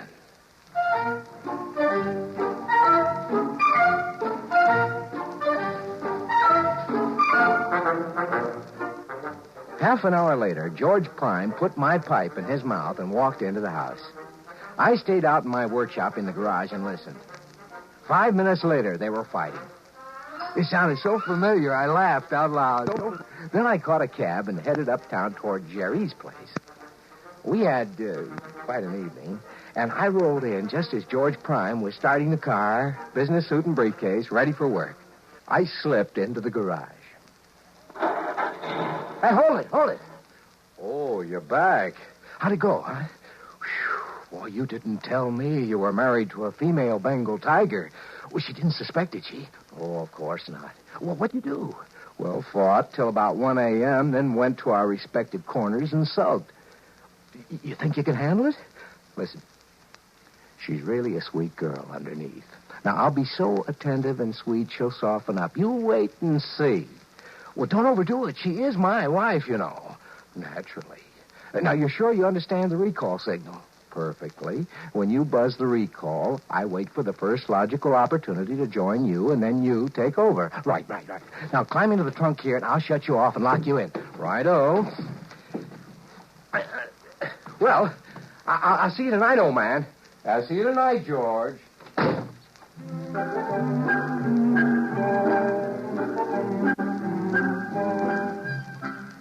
I could go on at some length about my exploits, but I won't. In the end, it was like buying a 3-dimension TV set. After a week or two, the novelty starts to wear off. Well, I got it down to where Tuesday and Thursday nights I was informally out while formally in. The rest of the time, George Prime was in the box. Well, Marge didn't suspect a thing. In fact, George Prime was having a remarkable effect on her. Oh, that you, George? Yeah? Hello. Oh, you look tired. Have a hard day? Well, now that you mention it, yeah, I did. Yeah. Well, why don't you sit down and relax? I fixed a martini before dinner. That sounds like a splendid idea. Are you all right? I'm fine. Why? Nothing. Well, what are you looking at? Are you? You've done something to your hair or something. You like it? Yes. You know, I've always thought you were a darn beautiful woman. Well, thank you, Mr. Faircloth. You know, you're not so bad yourself since you stopped scowling and snapping. I guess that's a compliment, huh? George, isn't it about time we stopped clawing each other? It's what I've always wanted, Marge. So have I. And, well, you've changed so much recently. What changed? Well, you know, you've been less irritable and more considerate and so much more vital. Oh, you know what I mean. Yes, I'm afraid I do. George. Yeah? Look, let's have dinner and some wine and spend a nice evening together, like we used to when we were first married. Why, sounds fine. Holy smokes. Hey, what time is it? It's 7:30. Why? Well, listen, I have to run down to the corner for some tobacco. I wouldn't want to spend a relaxing evening without tobacco, you know. But there's some in your holder. Well, I want something fresh. You chill the wine. I won't be a minute. All right, dear, and hurry back.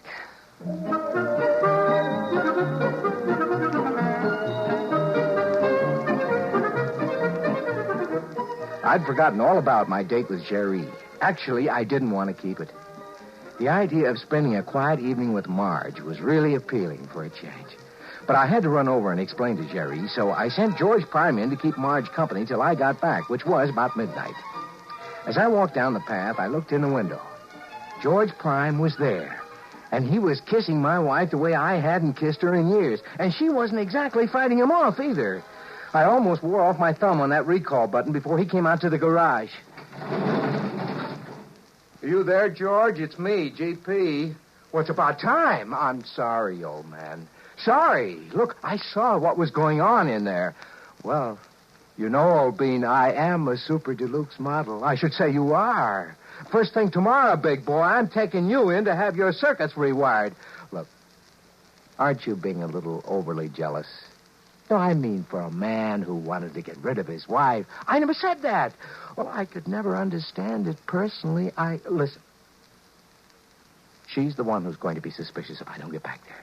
Now, you give me that dressing gown and you get back in that box. Tomorrow morning, back to the factory.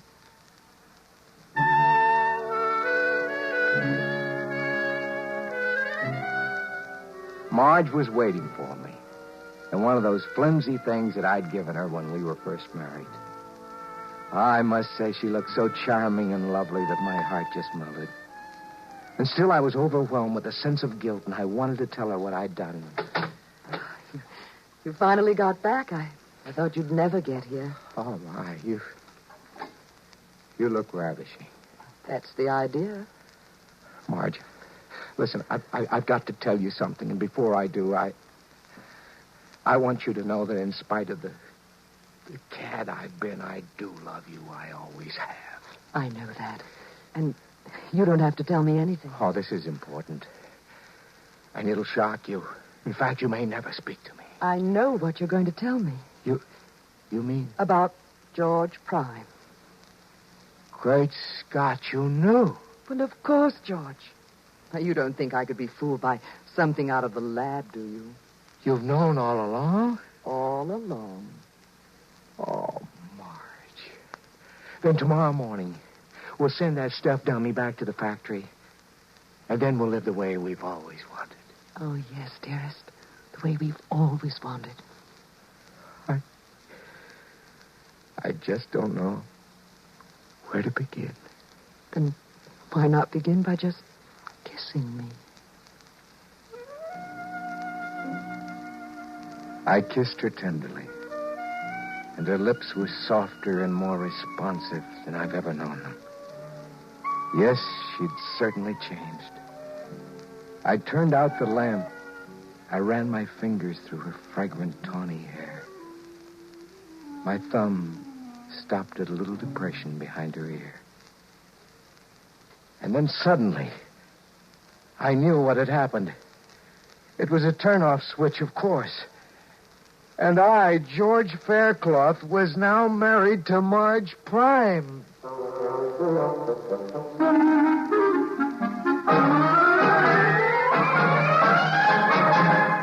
X-1 has brought you Prime Difference, written by Alan E. Norse and adapted for radio by George Lefferts.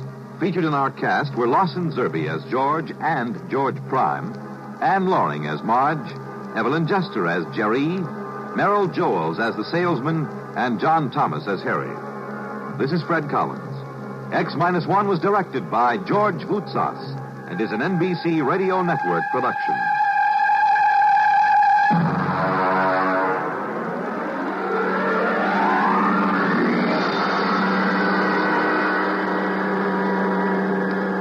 We pause now for station identification. Countdown for blastoff. X-5, 4, 3, 2, X-1, fire.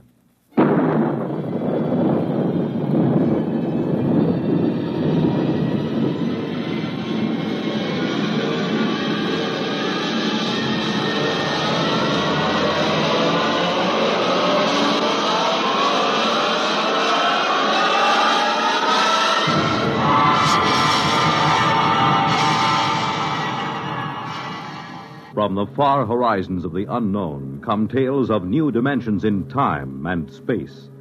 These are stories of the future, adventures in which you'll live in a million, could be years, on 1,000 maybe worlds. The National Broadcasting Company, in cooperation with Galaxy's science fiction magazine, presents X minus 1.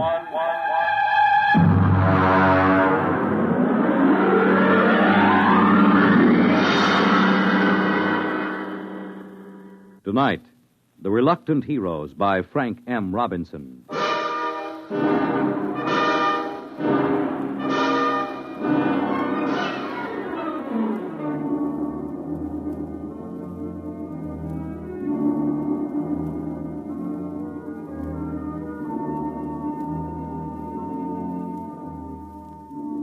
Only Chapman was awake. The others sprawled on bunks 20 inches wide with clearance of 24 inches between layers. They breathed heavily, taking in air that had been breathed for 18 months, subject to certain modifications to remove carbon dioxide and replenish oxygen by the catalytic action of the Harcourt King unit on silicon dioxide. Outside the single quartzite port, the lunar dawn was breaking. The dead black shadows moved across the crater as the green haze of Earthlight gave way to the blinding white of the sun. The telegraph key, which linked the research bunker to the space station in orbit around Earth, chattered as Chapman copied the message into the log pad. Yeah. Mm-hmm. Yeah. In a pig's eye. Miserable, no good. What do they want? They want me to stay till the next relief ship lands. Go back to sleep. It's my turn for breakfast. You gonna stay? Sure. 3 years on the moon, they figure I'll be glad to stay for more. Just raise my salary or give me a bonus. Every man has his price. Mm-hmm. They probably figure I like it here. Chapman, you found a home here on the moon. Sure. Canned coffee, canned beans, canned pills, and canned air till your insides feel like they're plated with tin. The little scientific home of tomorrow. 10 steps in any direction. A charming place where you can't take a shower, you can't brush your teeth, and your insides don't even work right. Why did you tell him? No. You kept it short. Check the oxy cycle before you turn on the stove. What's the matter? You sore or something, Chapman? Why shouldn't I be? All I'm trying to do is get a good man to stay on a job a while longer. Well, they got a fat chance. They figure you found a home here, right, Dole? Why don't you guys shut up till morning? Some of us have to stay here, you know. Some of us aren't going back today. All right. You might as well get up and get a day's work today before the relief rockets do. I got the coffee ready. Coffee? Been in a can so long I can taste the glue on the label.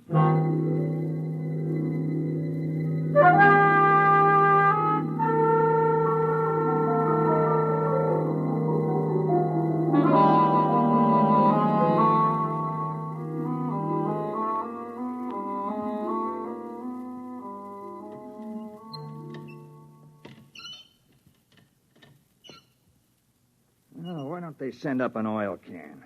These elbow joints make me feel like the Tin Woodman in The Wizard of Oz. You can't lubricate vacuum seal joinings. Let it squeak. At least it doesn't leak air. Get that back, that dog for me, will you, Donnelly? Lean over, you fat slob. You put on 3 more pounds, you won't get off the moon. You won't get through the airlock. Yeah. Hey, chap, do you think we ought to radio the space station and see if they've left there yet? I talked to him on the last call. The relief ship left 12 hours ago. They should get here in about 6.5 hours. Chap, you know what I'm thinking? You've been here twice as long as the rest of us. What's the first thing you're going to do once you get back? I don't know. I guess I was trying not to think about that. I haven't been here 3 years like you have, but I've got plans. What are you going to do? Well, I'm going to rent a room in a Hotel Astor over Times Square and just sit at the window and watch the people on the street. And I think I'll see somebody. What somebody? Oh, just somebody. What are you going to do, Donnelly? Well, I'm going to do something practical. First of all, I'm going to turn over my geological samples to the government. Then I'm going to sell my life story to the movies. And I think I'll get drunk. How about you, Julius? Well, first, I'll get rid of my allocations to the expedition. And then I think I'll go home and see my wife. Then I'll take off my spacesuit.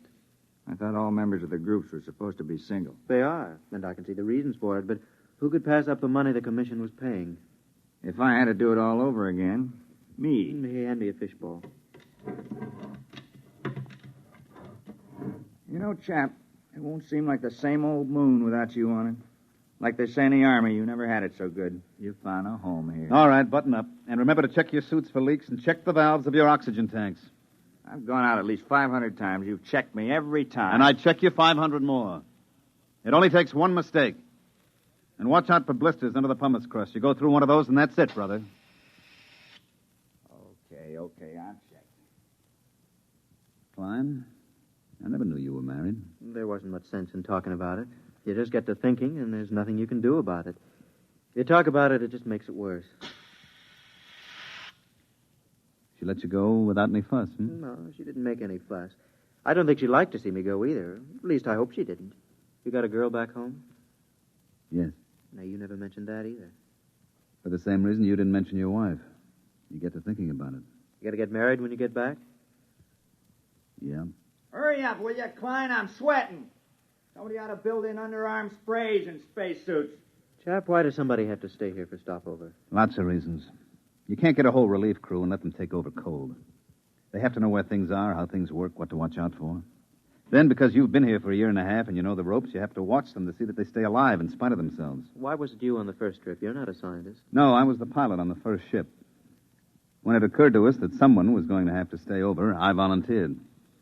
I thought the others were so important that it was better they take their samples and data back to Earth when the first relief ship came. You wouldn't do it again, though, would you? No. You think Dole will do as good a job as you did? He volunteered. Yeah, he volunteered because he thought it would make him look like a hero. I've lost 3 years up here, and I don't intend to lose any more. Okay. Check your valve. All right, check.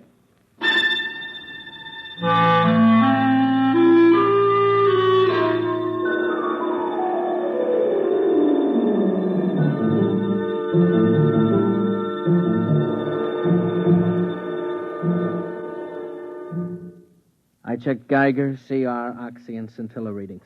Everything okay. You packing, chap? Yeah.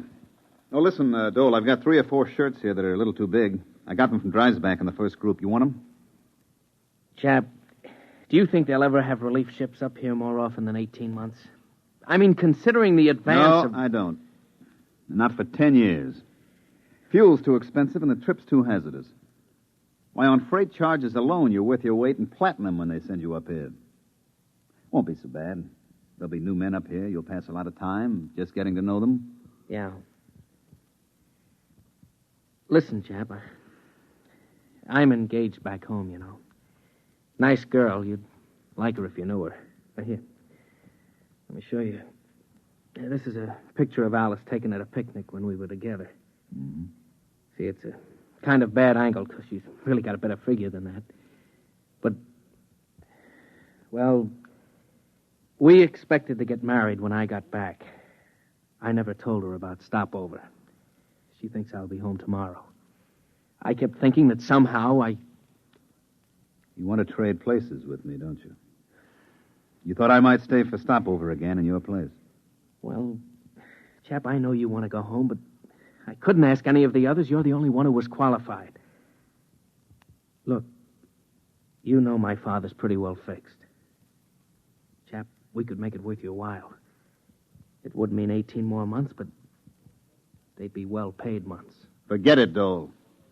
You're staying and I'm going home.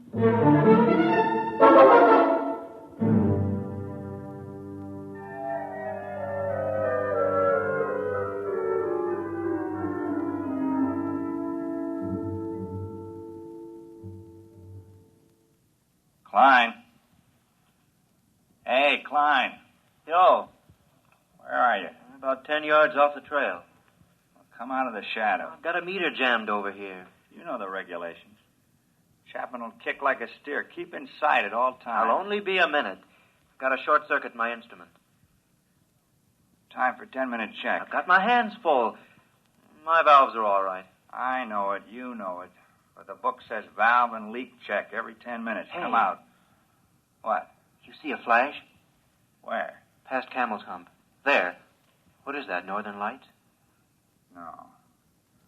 No, come over here, you fat geologist. Oh, what's the matter with you? That's the relief rocket. Come on. Hey, where you going? I'm going over to the ship. Breathe some air that's a little less used. You think we ought to? Chapman said to stay. Forget Chapman. We're going home. I want to see that beautiful ship.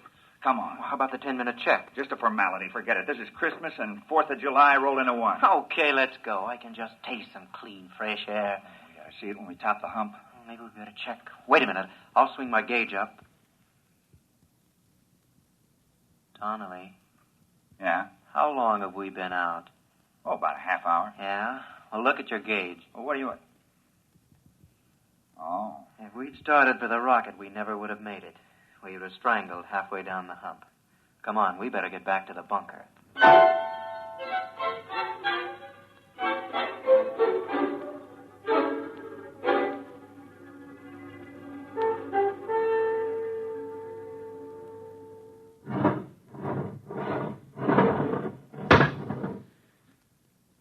Check the lock seal. Okay. All right, open the inner door.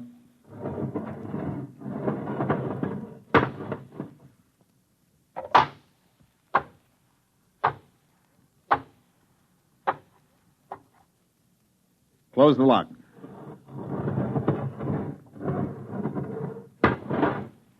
Get me out of this fish bowl. It's down. The relief rocket, it's down on the other side of Camel's Hump. Oh, what a beautiful-looking ship. What a beautiful ship. They must be on their way over here now. Chap, they're on their way. We're going home today. Get your RA unit out of that suit and into the dryer. All right.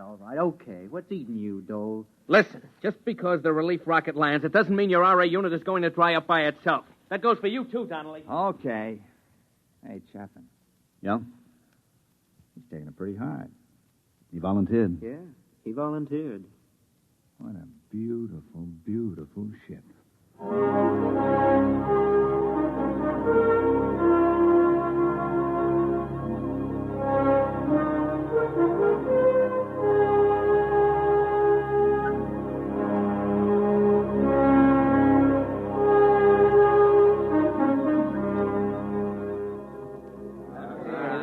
Hey, listen, what happened to Pittsburgh in the series? That's all I want to know. Yeah, Washington But if Halstead's still teaching at the university, who took over a seminar at the East? Hey, look what we got here. Chap, come here. What's the matter? Hey, look what this one's got, a box. Yeah? Look inside, dirt. Ordinary dirt with grass. Grass. Hey, fellas, it feels like grass. That's right, it's real grass. Yeah, and real valuable. Do you realize at current freight rates up here, it's worth about $10 a blade? Oh, shut up. Hey, Bud, you mind if I chew a blade? Mr. Chapman. Yes? Oh, Mr. Chapman. My name's Eberline, captain of the relief ship. I understand you're in charge here. Yeah, you might say so. They didn't have a captain on the first ship, just a pilot and crew. Dole, turn up the oxycycle in the Harcourt unit. Well, things have advanced somewhat, huh? Look, Mr. Chapman, is there any place where we can talk together privately? Well, come around the corner of my locker. It's about as private as we can get. Oh, good. What's on your mind? I've always wanted to meet the man who spent more time here than anybody else. You mind if I smoke? You better ask Dole. He's in charge now. Oh. You know, we have big plans for the research station here. Oh? I haven't heard of any. Oh, yes, big plans, big plans. They're working on unmanned open-side rockets now that can carry cargo. Sheet steel for more bunkers like this. Mm-hmm. Enable us to enlarge the unit. Have a series of bunkers all linked together. Make good laboratories and good living quarters for you people. Have a little privacy for a change. Well, they could use a little privacy up here. Oh, they could. Well, that's one of the reasons I wanted to talk to you, Chapman. The commission talked it over, and they'd like to see you stay. They feel if they're going to enlarge it, add more bunkers, and have more men up here, that a man of practical experience should be running things. They figure you're the only man who's capable and has had that experience. Is that all? Well, naturally, you'd be paid well. I don't imagine any man would like being here all the time. They're prepared to double your salary, maybe even a bonus in addition. They want you to have full charge. You'd be director of lunar laboratories. Oh, a title, too. Well, the commission said they'd be willing to consider anything else you had in mind. If it's more money... The answer is no. I'm not interested in more money for staying because I'm not interested in staying. Money can't buy it, Captain. Look, I'm sorry. I'm afraid you'd have to stay up here to appreciate that. I'm afraid you don't understand the importance Captain, of this... Come over here to the port. Yes? Now look out there about 100 yards. You mean where that mound of stones? That's right.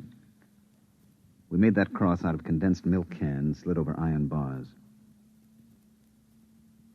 When you get out there, you can still see the footprints in the pumice where we gathered around. It's more than 18 months ago, but there's been no wind to wear those tracks away. They'll be there forever. Oh, I see. Well, who was it? Dreisbach? Or Dixon? Dixon. We never got Dreisbach out of the crevasse in Taco. What happened? You want to know? I can give it to you in detail. Sit down and listen. Well, what do you mean? Just wait a minute and I'll show you. Why? What is it? Regulations. When someone goes out alone, we have to monitor his radio, tape recorded. We had the recorder open when Dixon went out. I want you to hear it. Well, all right. I've got the tape right here. It's taken me a minute to thread it up. Now, look, Chapman, you don't have to... Listen.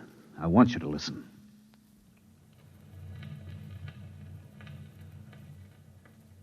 Moon, moon, great big silvery moon, won't you please shine down on me, moon, moon. Regulations. He had to keep saying something so we know he was all right.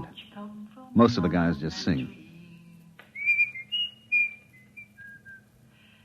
Gentlemen, I'm getting a lovely sonar reading. Hey, if anybody wants to set up a tombstone concession on the moon, this is the spot. Lovely marble, granite, and rock suitable for lobbies here. It's that old devil moon that... He should have been making a 10-minute check on his oxygen level. He was a good kid, all wrapped up in science. Being on the moon was the opportunity of a lifetime. He thought so much about it that he forgot a lot of little things, like how to stay alive. This was the day before the second group came. All right, gentlemen. I have 3 or 4 more readings to take, and I'll be right in. I'm doing fine. Fine. Little stuffy. It's almost as if... Hey, somebody get a fix on me, huh? How far am I from the bunker? Must have sprung a leak. When... Hey, when did I take the last 10-minute check?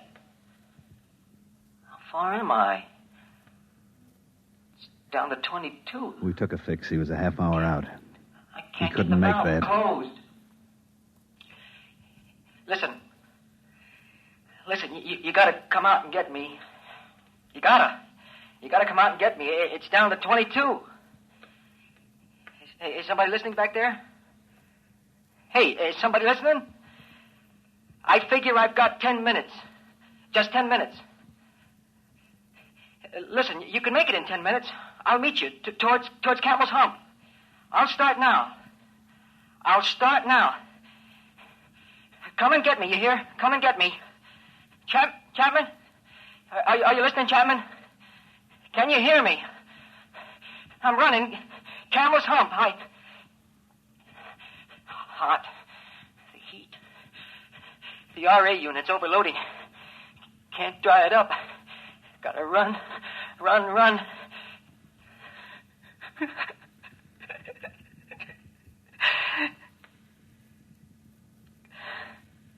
No use. I can't run. The unit heats up. Gauge is down to 15. I can't make it. I'm gonna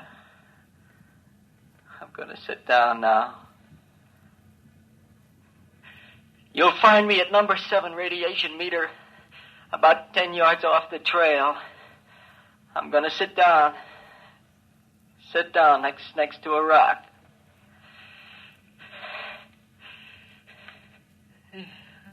Getting dizzy.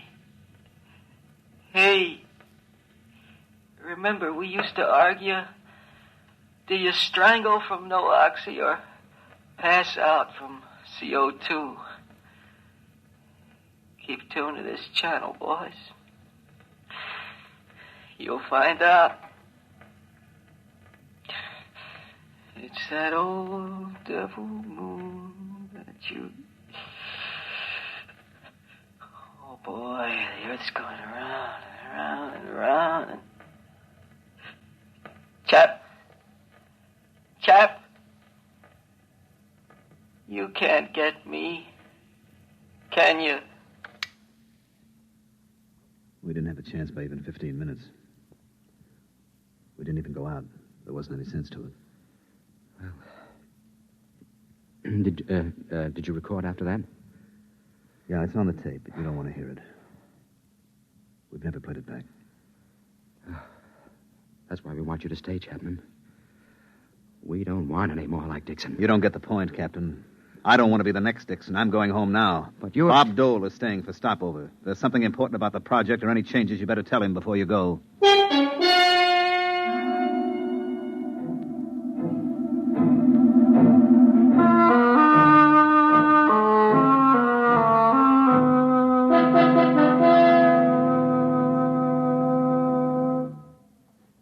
All right, mail call.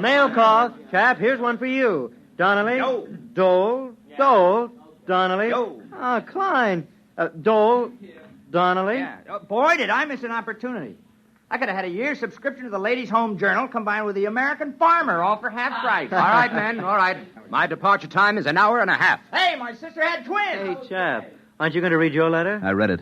It's a short letter. Is something wrong? No, there's nothing wrong. Dole. What is it, chap? Get your stuff and leave with the others. What? What do you mean? What are you talking about, chap? Get your bag and let's go. I'm not going back.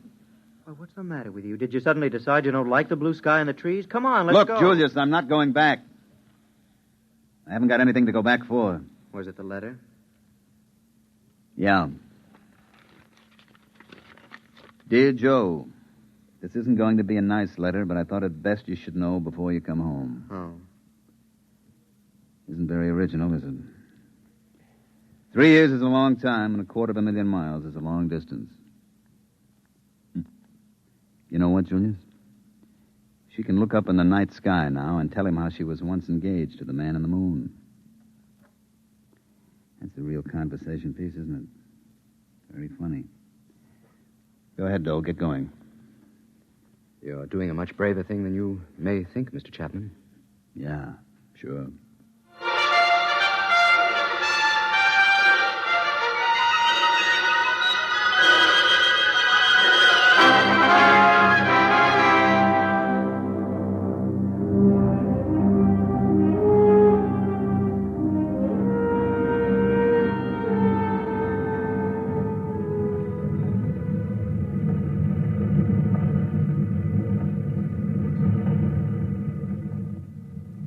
You like the looks of the moon going away from it, Mr. Dole? It looks a lot better this way. I suppose you'll be glad to get home. I'd rather not talk about it.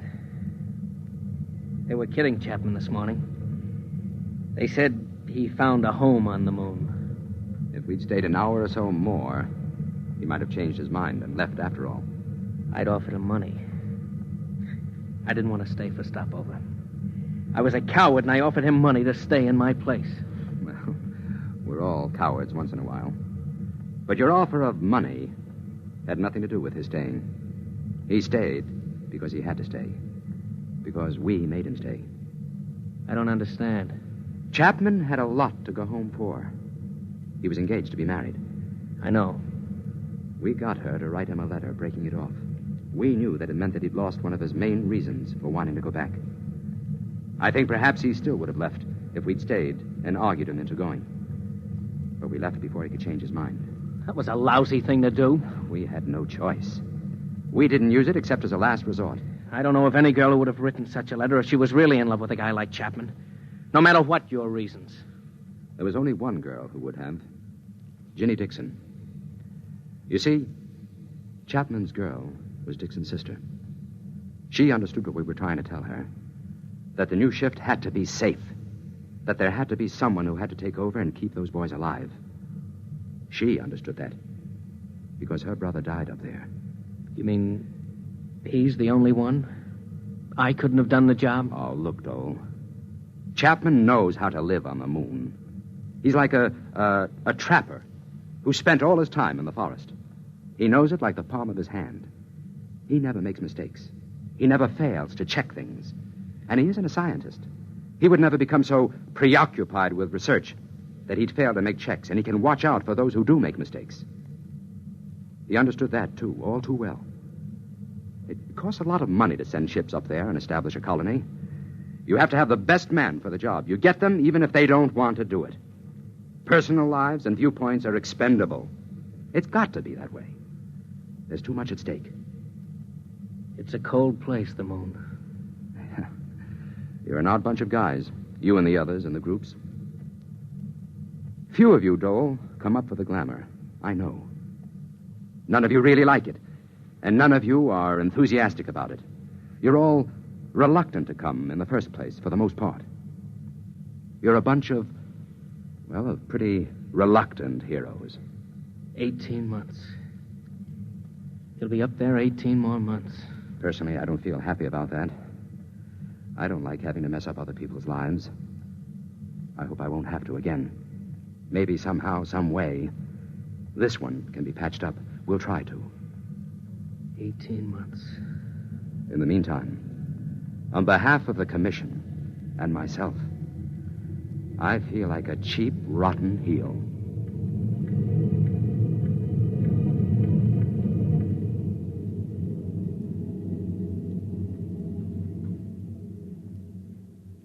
You have just heard X-1, presented by the National Broadcasting Company in cooperation with Galaxy Science Fiction Magazine, which this month features My Lady Greensleeves, a novelette by Frederick Pohl, which begins when a guard smelled trouble and knew it would come because he had been bred that way. Galaxy Magazine, on your newsstand today.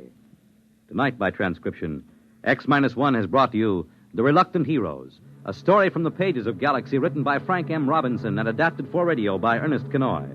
Featured in the cast were Mandel Kramer as Chapman, Jim Drummond as Klein, Bob Hastings as Dahl, Dick Hamilton as Donnelly, Jim Stevens as Dixon, and Dick Janiver as Eberlein. Your announcer, Fred Collins.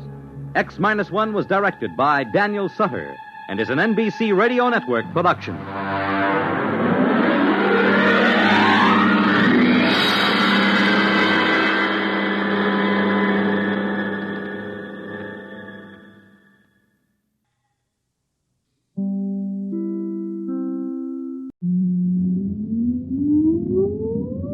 Countdown for blast off. X-5, 4, 3, 2, X-1, fire.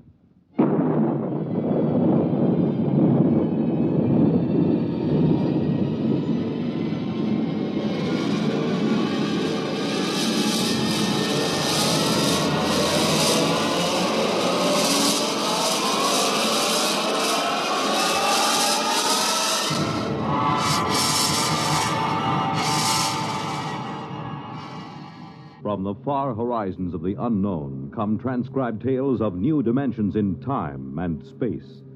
These are stories of the future, adventures in which you'll live in a million, could be years, on 1,000 maybe worlds. The National Broadcasting Company, in cooperation with Galaxy Science Fiction Magazine, presents X minus 1.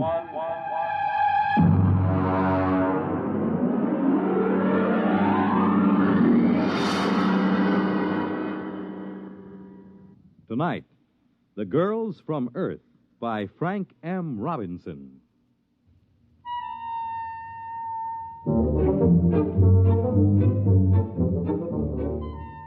Mike McDonald is the name. Firm of Beagle and McDonald, Interplanetary Promotions, number 1 Park Avenue, New York. Drop in sometime. Brand new offices. Had them decorated by one of the biggest guys in the business. You know, it's hard to believe that only 6 months ago, me and Charlie Beagle, my associate, were stranded in a one-tank mining town on Mars. Let me tell you about it. Here comes the waiter. Play it cool. Yeah, but we got no dough. Play it cool, I said. Gentlemen? I'll have the sirloin. One sirloin. Earth or Martian? Well, what's the difference? Well, the Earth sirloin's from genuine steers, $24 a pound. The Martian sirloin's from the domestic sloofer, $2. Charlie, you ever tasted sloofer? We'll have the domestic. Very good. A beverage? Johnny Coffee? We ran out of coffee in 1997. Haven't been able to get any. Try the muggle juice. Muggle juice? It's a Martian vegetable. Has a pleasant narcotic effect. You better make it whiskey. Whiskey? That we got. Fine. My friend will have the same. Yes, sir. Mike, would you mind telling me how we're going to pay for this sloofer steak? Relax. I'm thinking. And even more important, how are we going to get out of this burg? Charlie, what we need is a mark. A mark? A sucker. And if I'm not mistaken, this little guy with the glasses coming in now is just what we're looking for. Pardon me, sir. My friend and I are just in from Earth, and we don't know much about the customs here. I wonder if you'd be good enough to let us buy you dinner and tell us something about the town. Why, that's very kind of you. You needn't buy me dinner, though. After all, you're the guests here. Well, that's very nice of you. Do join us. Thank you. My name is Henry Mortensen. I'm geologist for the Interplanetary Mining Company. Mike McDonald and my friend Charlie Beagle. How do you do? Oh, pleasure. You say you're just in from Earth? Yes, that's right. Charlie and I are interested in uranium. Just sort of snooping around to see if there's a decent investment up here. Oh, I see. You'll forgive me. It's not much of a town, really. No, I don't suppose it is. After all, you take 20,000 men and plunk them down in the desert like this, and you can't expect much. 20,000 men. No tomatoes? Sir? Tomatoes. Girls. Girls. Oh, I'd almost forgotten what the word meant. No, you see, the Colonization Board hasn't been very successful in persuading Earth women to migrate here. There are a few female Saturnians, the four-armed variety, but aside from that... Well, what do the boys do for relaxation? Well, being a geologist, I'm naturally interested in rock formations. For relaxation? A great many of the men indulge in gambling, and of course there are Zlimp phrases every glib day. Glib day? We have a 9-day week here on Mars. Oh. Tell me, Mr. Mortensen. Henry. Tell me, Henry, don't the boys get lonesome for the sight of a woman? Well, it is a problem. The men sign up for 9-year hitches. Most of them have forgotten what a woman looks like. Mm-hmm. Do most of these men plan to stay here? I suppose if they had families, they might. The pay is good, and I suspect most of them had their reasons for leaving Earth. I see. Well, how about yourself? Suppose you found the right woman, which in this case would be just about any woman. Oh, I'm very particular. Oh, I mean any woman who met your rigid specifications. Would you stay? You mean get married? Yeah, that's the bit. Well, of course, it's out of the question. No woman has ever showed the slightest interest in me. Well, suppose one agreed to marry you in advance, and she met all your specifications. Well, I've always wanted a family. Yes, I suppose I'd marry. That's very admirable. Very, very admirable. Here's the waiter with our dinner. Sloofer steak, gentlemen. Good luck with it.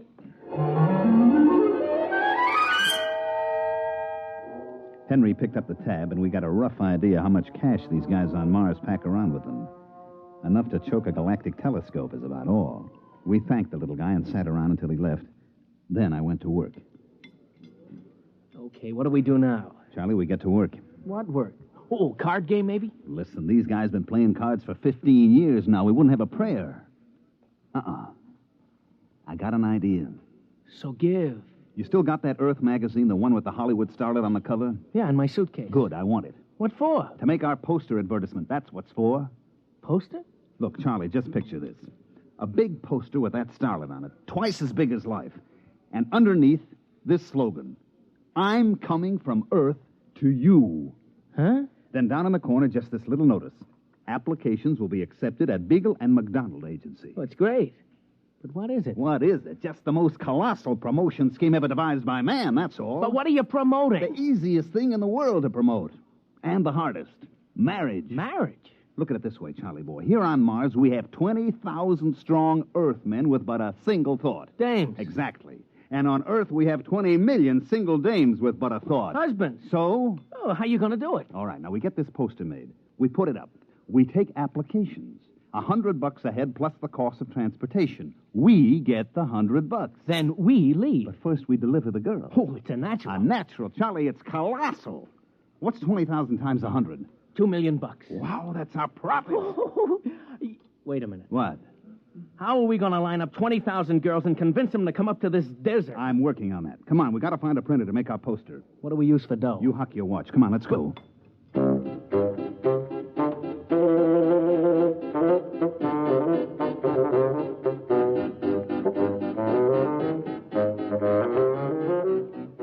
We got the poster made, and it is a beaut. The artist threw in some extra fullness in the lips and stuck a glass of champagne in one hand. The next step was to rent a little field tent right outside the mining camp. We stuck the poster in front of it and waited for the guys to get through work. Hey, Tom. Hey, dig this. What do you say we sign up? What for? Well, whatever they're selling inside. Oh, I don't know. Well, come on. What have we got to lose? You gentlemen interested in matrimony? Marriage? That's what we're selling, boys. To her? Or anybody your heart desires. Just step inside, fill out the specification chart, pay your fee, and we deliver. On the level? On the level. Well, what do you say, Tom? It's worth a gamble. Right this way, gentlemen. Mr. Beagle will take care of you. No sooner said than done, gentlemen. Step right this way and live.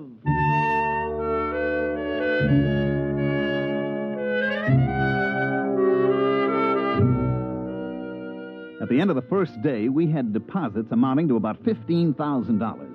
By the third day, we had to beat them off with clubs. Everybody had a dream girl, and we were guaranteeing delivery. 40,000, 50,000, 60,000 bucks. Oh, Mike, what do you say we skip out on the first space free? What are you, nuts? There's another million coming here, and my name isn't Mike McDonald. Oh, yeah, incidentally. Yeah. Have you figured out a way to deliver on this swindle? Naturally. You have? Of course. Oh. We just go down to Earth and put up a different poster. Guaranteed husbands. Every one of them an Adonis. What happens when they arrive? We get lynched? Look, while these ladies are en route to Mars, you and me are en route to Earth. Get it? Yeah.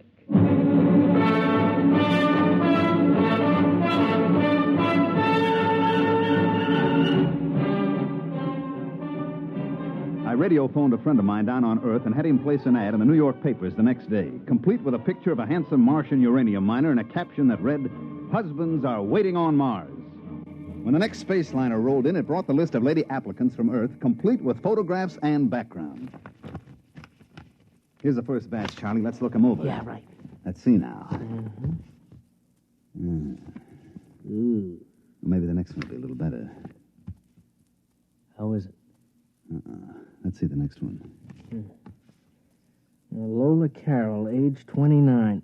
29? Whew, she's 40 if she's a day. Occupation, homebody. Background in education, blank. Oh, note from Mitchell. Says she did 4 years at a reformatory for shoplifting, and she's currently on parole. Let's see this one. Wanda Baker, age 35, occupation gymnastic instructor, State College. Note says she was picked up for loitering and fined on 17 different occasions. Oh, brother. These ain't exactly the creme de la creme, these ladies. What'd you expect? It ain't what I expect, Mike. It's what the boys in the mining camp expect. $100 fee plus $2,500 for transportation. That ain't hay. Wait a minute. I got an idea. I'm waiting. First, we get rid of all these pictures, see? Then we print up a few thousand pictures of movie starlets, and we paste them on the applications.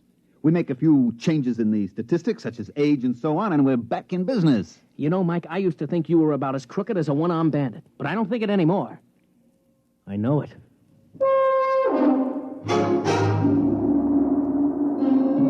So we spent the next few nights pasting up pictures and changing age 38 to age 28 and so on. It was easy. Then we called in the applicants from the mining camp and gave each one the dope sheet on his prospective bride. Hey, Bill. Hey, look at mine. Lola Carroll, age 29. Boy. Mine's named Wanda Baker. She's 25. Well, you dig this picture? She's almost... What's wrong? Mine looks exactly like yours. What? Let me see. Take a look at those two pictures. You're right. Wait a minute. Hey, Mr. Mortensen. Yes? Take a look at this. Both alike. Most peculiar. Particularly peculiar since, well, mine looks like yours, too. You put in for a wife? Why not? Miranda Potts, age 25. A former lady wrestling coach. But the pictures puzzle me. I think maybe these guys are trying to pull a fast one. You may be right at that. Come, gentlemen, let's pay a visit to our benefactors, Mr. McDonald and Mr. Beagle. At the precise moment that Henry Mortensen and his two aggressive companions decided to drop in on myself and Charlie Beagle, we were in the process of tying our money into small bundles and placing it in suitcases, which also contained our clothes and tickets for the next rocket to Earth. It was very embarrassing. Oh, yes, gentlemen? We would like a word with you, Mr. McDonald. Well, Mr. Beagle and I are a little busy. I'm afraid it'll have to wait. Oh, what seems to be the problem? Just the three of us have the picture of the same girl clipped to our applications. Really? Well, let's have a look. Right here. Well, what do you know? Charlie, take a look. Huh? You imbecile, you didn't check for duplicates. Well, now I think maybe I have an explanation, boys. Go on. None of you has been on Earth for some years now, is that right? That's true. Well, you know how styles take hold on Earth. One year every woman's curly and blonde. Next year it's straight and brunette. Well, the same thing has happened with cosmetics, makeup, and so on. Now, gentlemen, when I was on Earth last month, every woman in New York was trying to look like a certain movie actress. It got so men couldn't tell their own wives apart. That isn't very convincing, Mr. McDonald. Look, boys, obviously there was some mix-up at the Earth Agency. They got the wrong pictures pasted up or something, but I'm sure it'll all straighten itself out. Now, if you don't mind, Mr. Beagle and I have to finish packing. We mind. You do? You do. Uh-huh. Tom, you take that money in those suitcases and lock them up over the company office. Now, boys, just a minute. That's stealing, boys. It's considered dishonest. We ain't stealing. We're just keeping the stuff in escrow, you might say. Till when? Till the rocket ships get here with the girls. If these dames are as gorgeous as you tell us they are, you'll get every penny of your dough. Suppose they ain't quite gorgeous. And you and your friend here are going to suddenly find yourselves unable to carry on as living humans. You fetch my meaning? I fetch.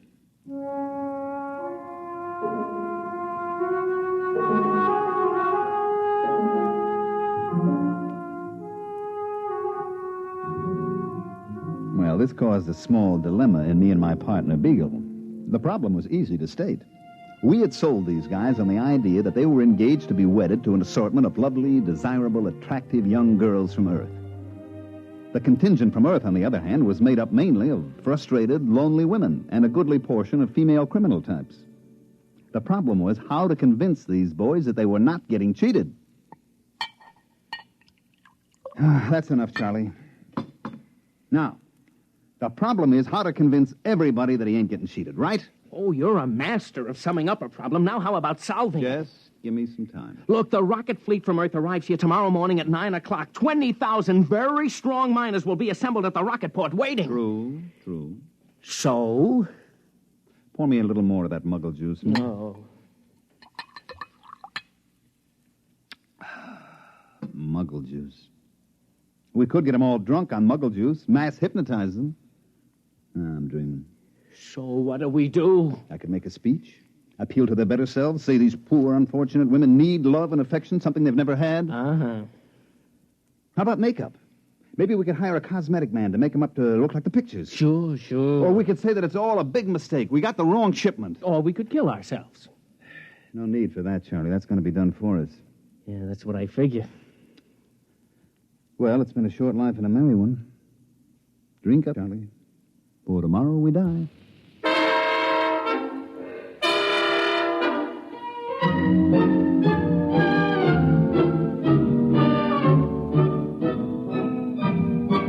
The next morning, the miners came in from all parts of the desert to assemble at the spaceport.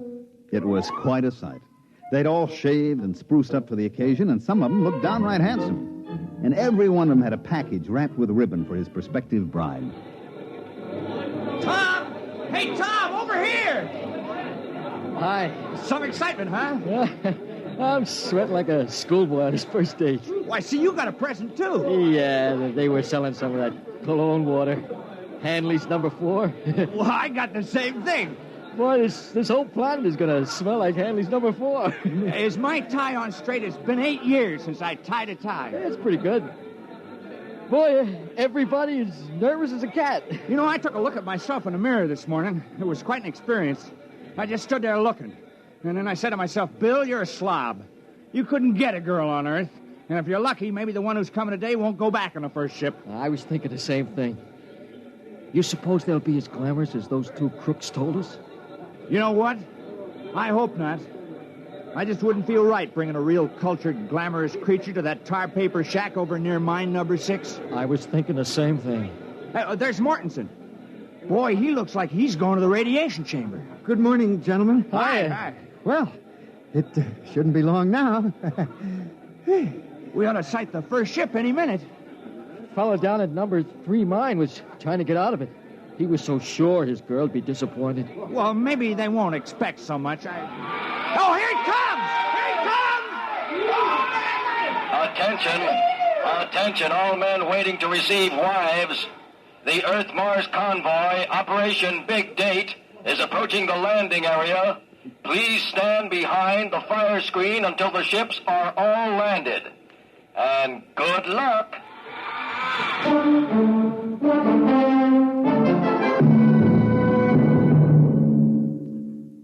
During all this, Charlie Beagle and I were more or less under guard back at our office. I say more or less because there were 6 miners with loaded guns sitting practically on top of us. In the distance, we could hear the rockets come blasting in for a landing. And then everything got very quiet. And we knew the girls were coming off the ships. What do you suppose is happening? Well, it's pretty quiet, Charlie. I guess the girls are coming off. Yeah, I don't hear no sounds of rejoicing. Now, just take it easy. You suppose they'll hang us or shoot us? Now, relax. Relax, he says, but... Oh, here comes a Jeep with Uncle Henry in it. Is he alone? Uh-huh. Well, so long, Charlie. Gentlemen? Now, look, Mr. Mortensen, this can all be explained. There was an error and the wrong girls got shipped, Don't try to explain it, McDonald. But you can't just kill us without even a trial. I mean, it isn't just. Who said anything about killing you? We're throwing a banquet tonight, and we want you and Mr. Beagle as guests of honor. As what? Guests of honor. You mean the girls were okay? Okay, they're lovely. The nicest thing about them, of course, is that they don't expect much. They seem to accept us with all our faults and all the shabbiness and ugliness of the life on Mars.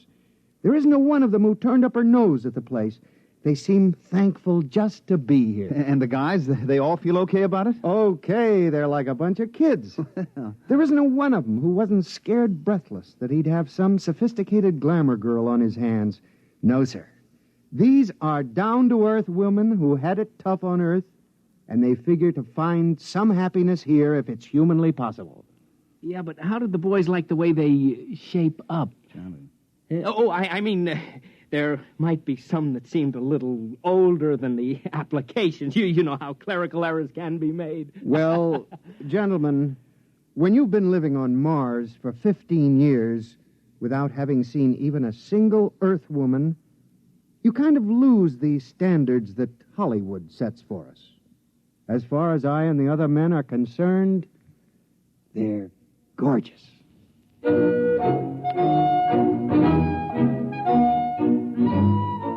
Well, that's the story, which proves you can sell a guy a gold brick that's made out of lead And sometimes you find out the poor sucker likes lead even better than gold.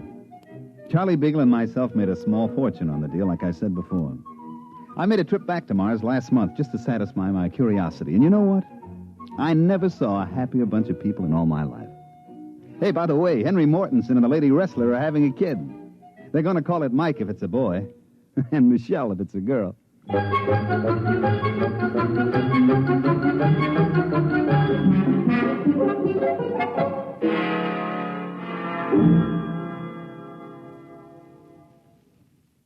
You have just heard X-1, presented by the National Broadcasting Company in cooperation with Galaxy Science Fiction Magazine, which this month features The Ignoble Savages by Evelyn E. Smith, the story of the Snadra, which had but one choice in its fight to afford to live below ground, to pretend that theirs was an above-board society. Galaxy Magazine, on your newsstand today. Tonight, X-1 has brought you The Girls from Earth, a story from the pages of Galaxy written by Frank M. Robinson and adapted for radio by George Lefferts. Featured in the cast were Mandel Kramer as Mike, Bob Hastings as Charlie, John Gibson as Henry, Jim Stevens as Tom, Dick Hamilton as Bill, and Phil Sterling as the waiter. This is Fred Collins. X-1 was directed by Daniel Sutter and is an NBC Radio Network production.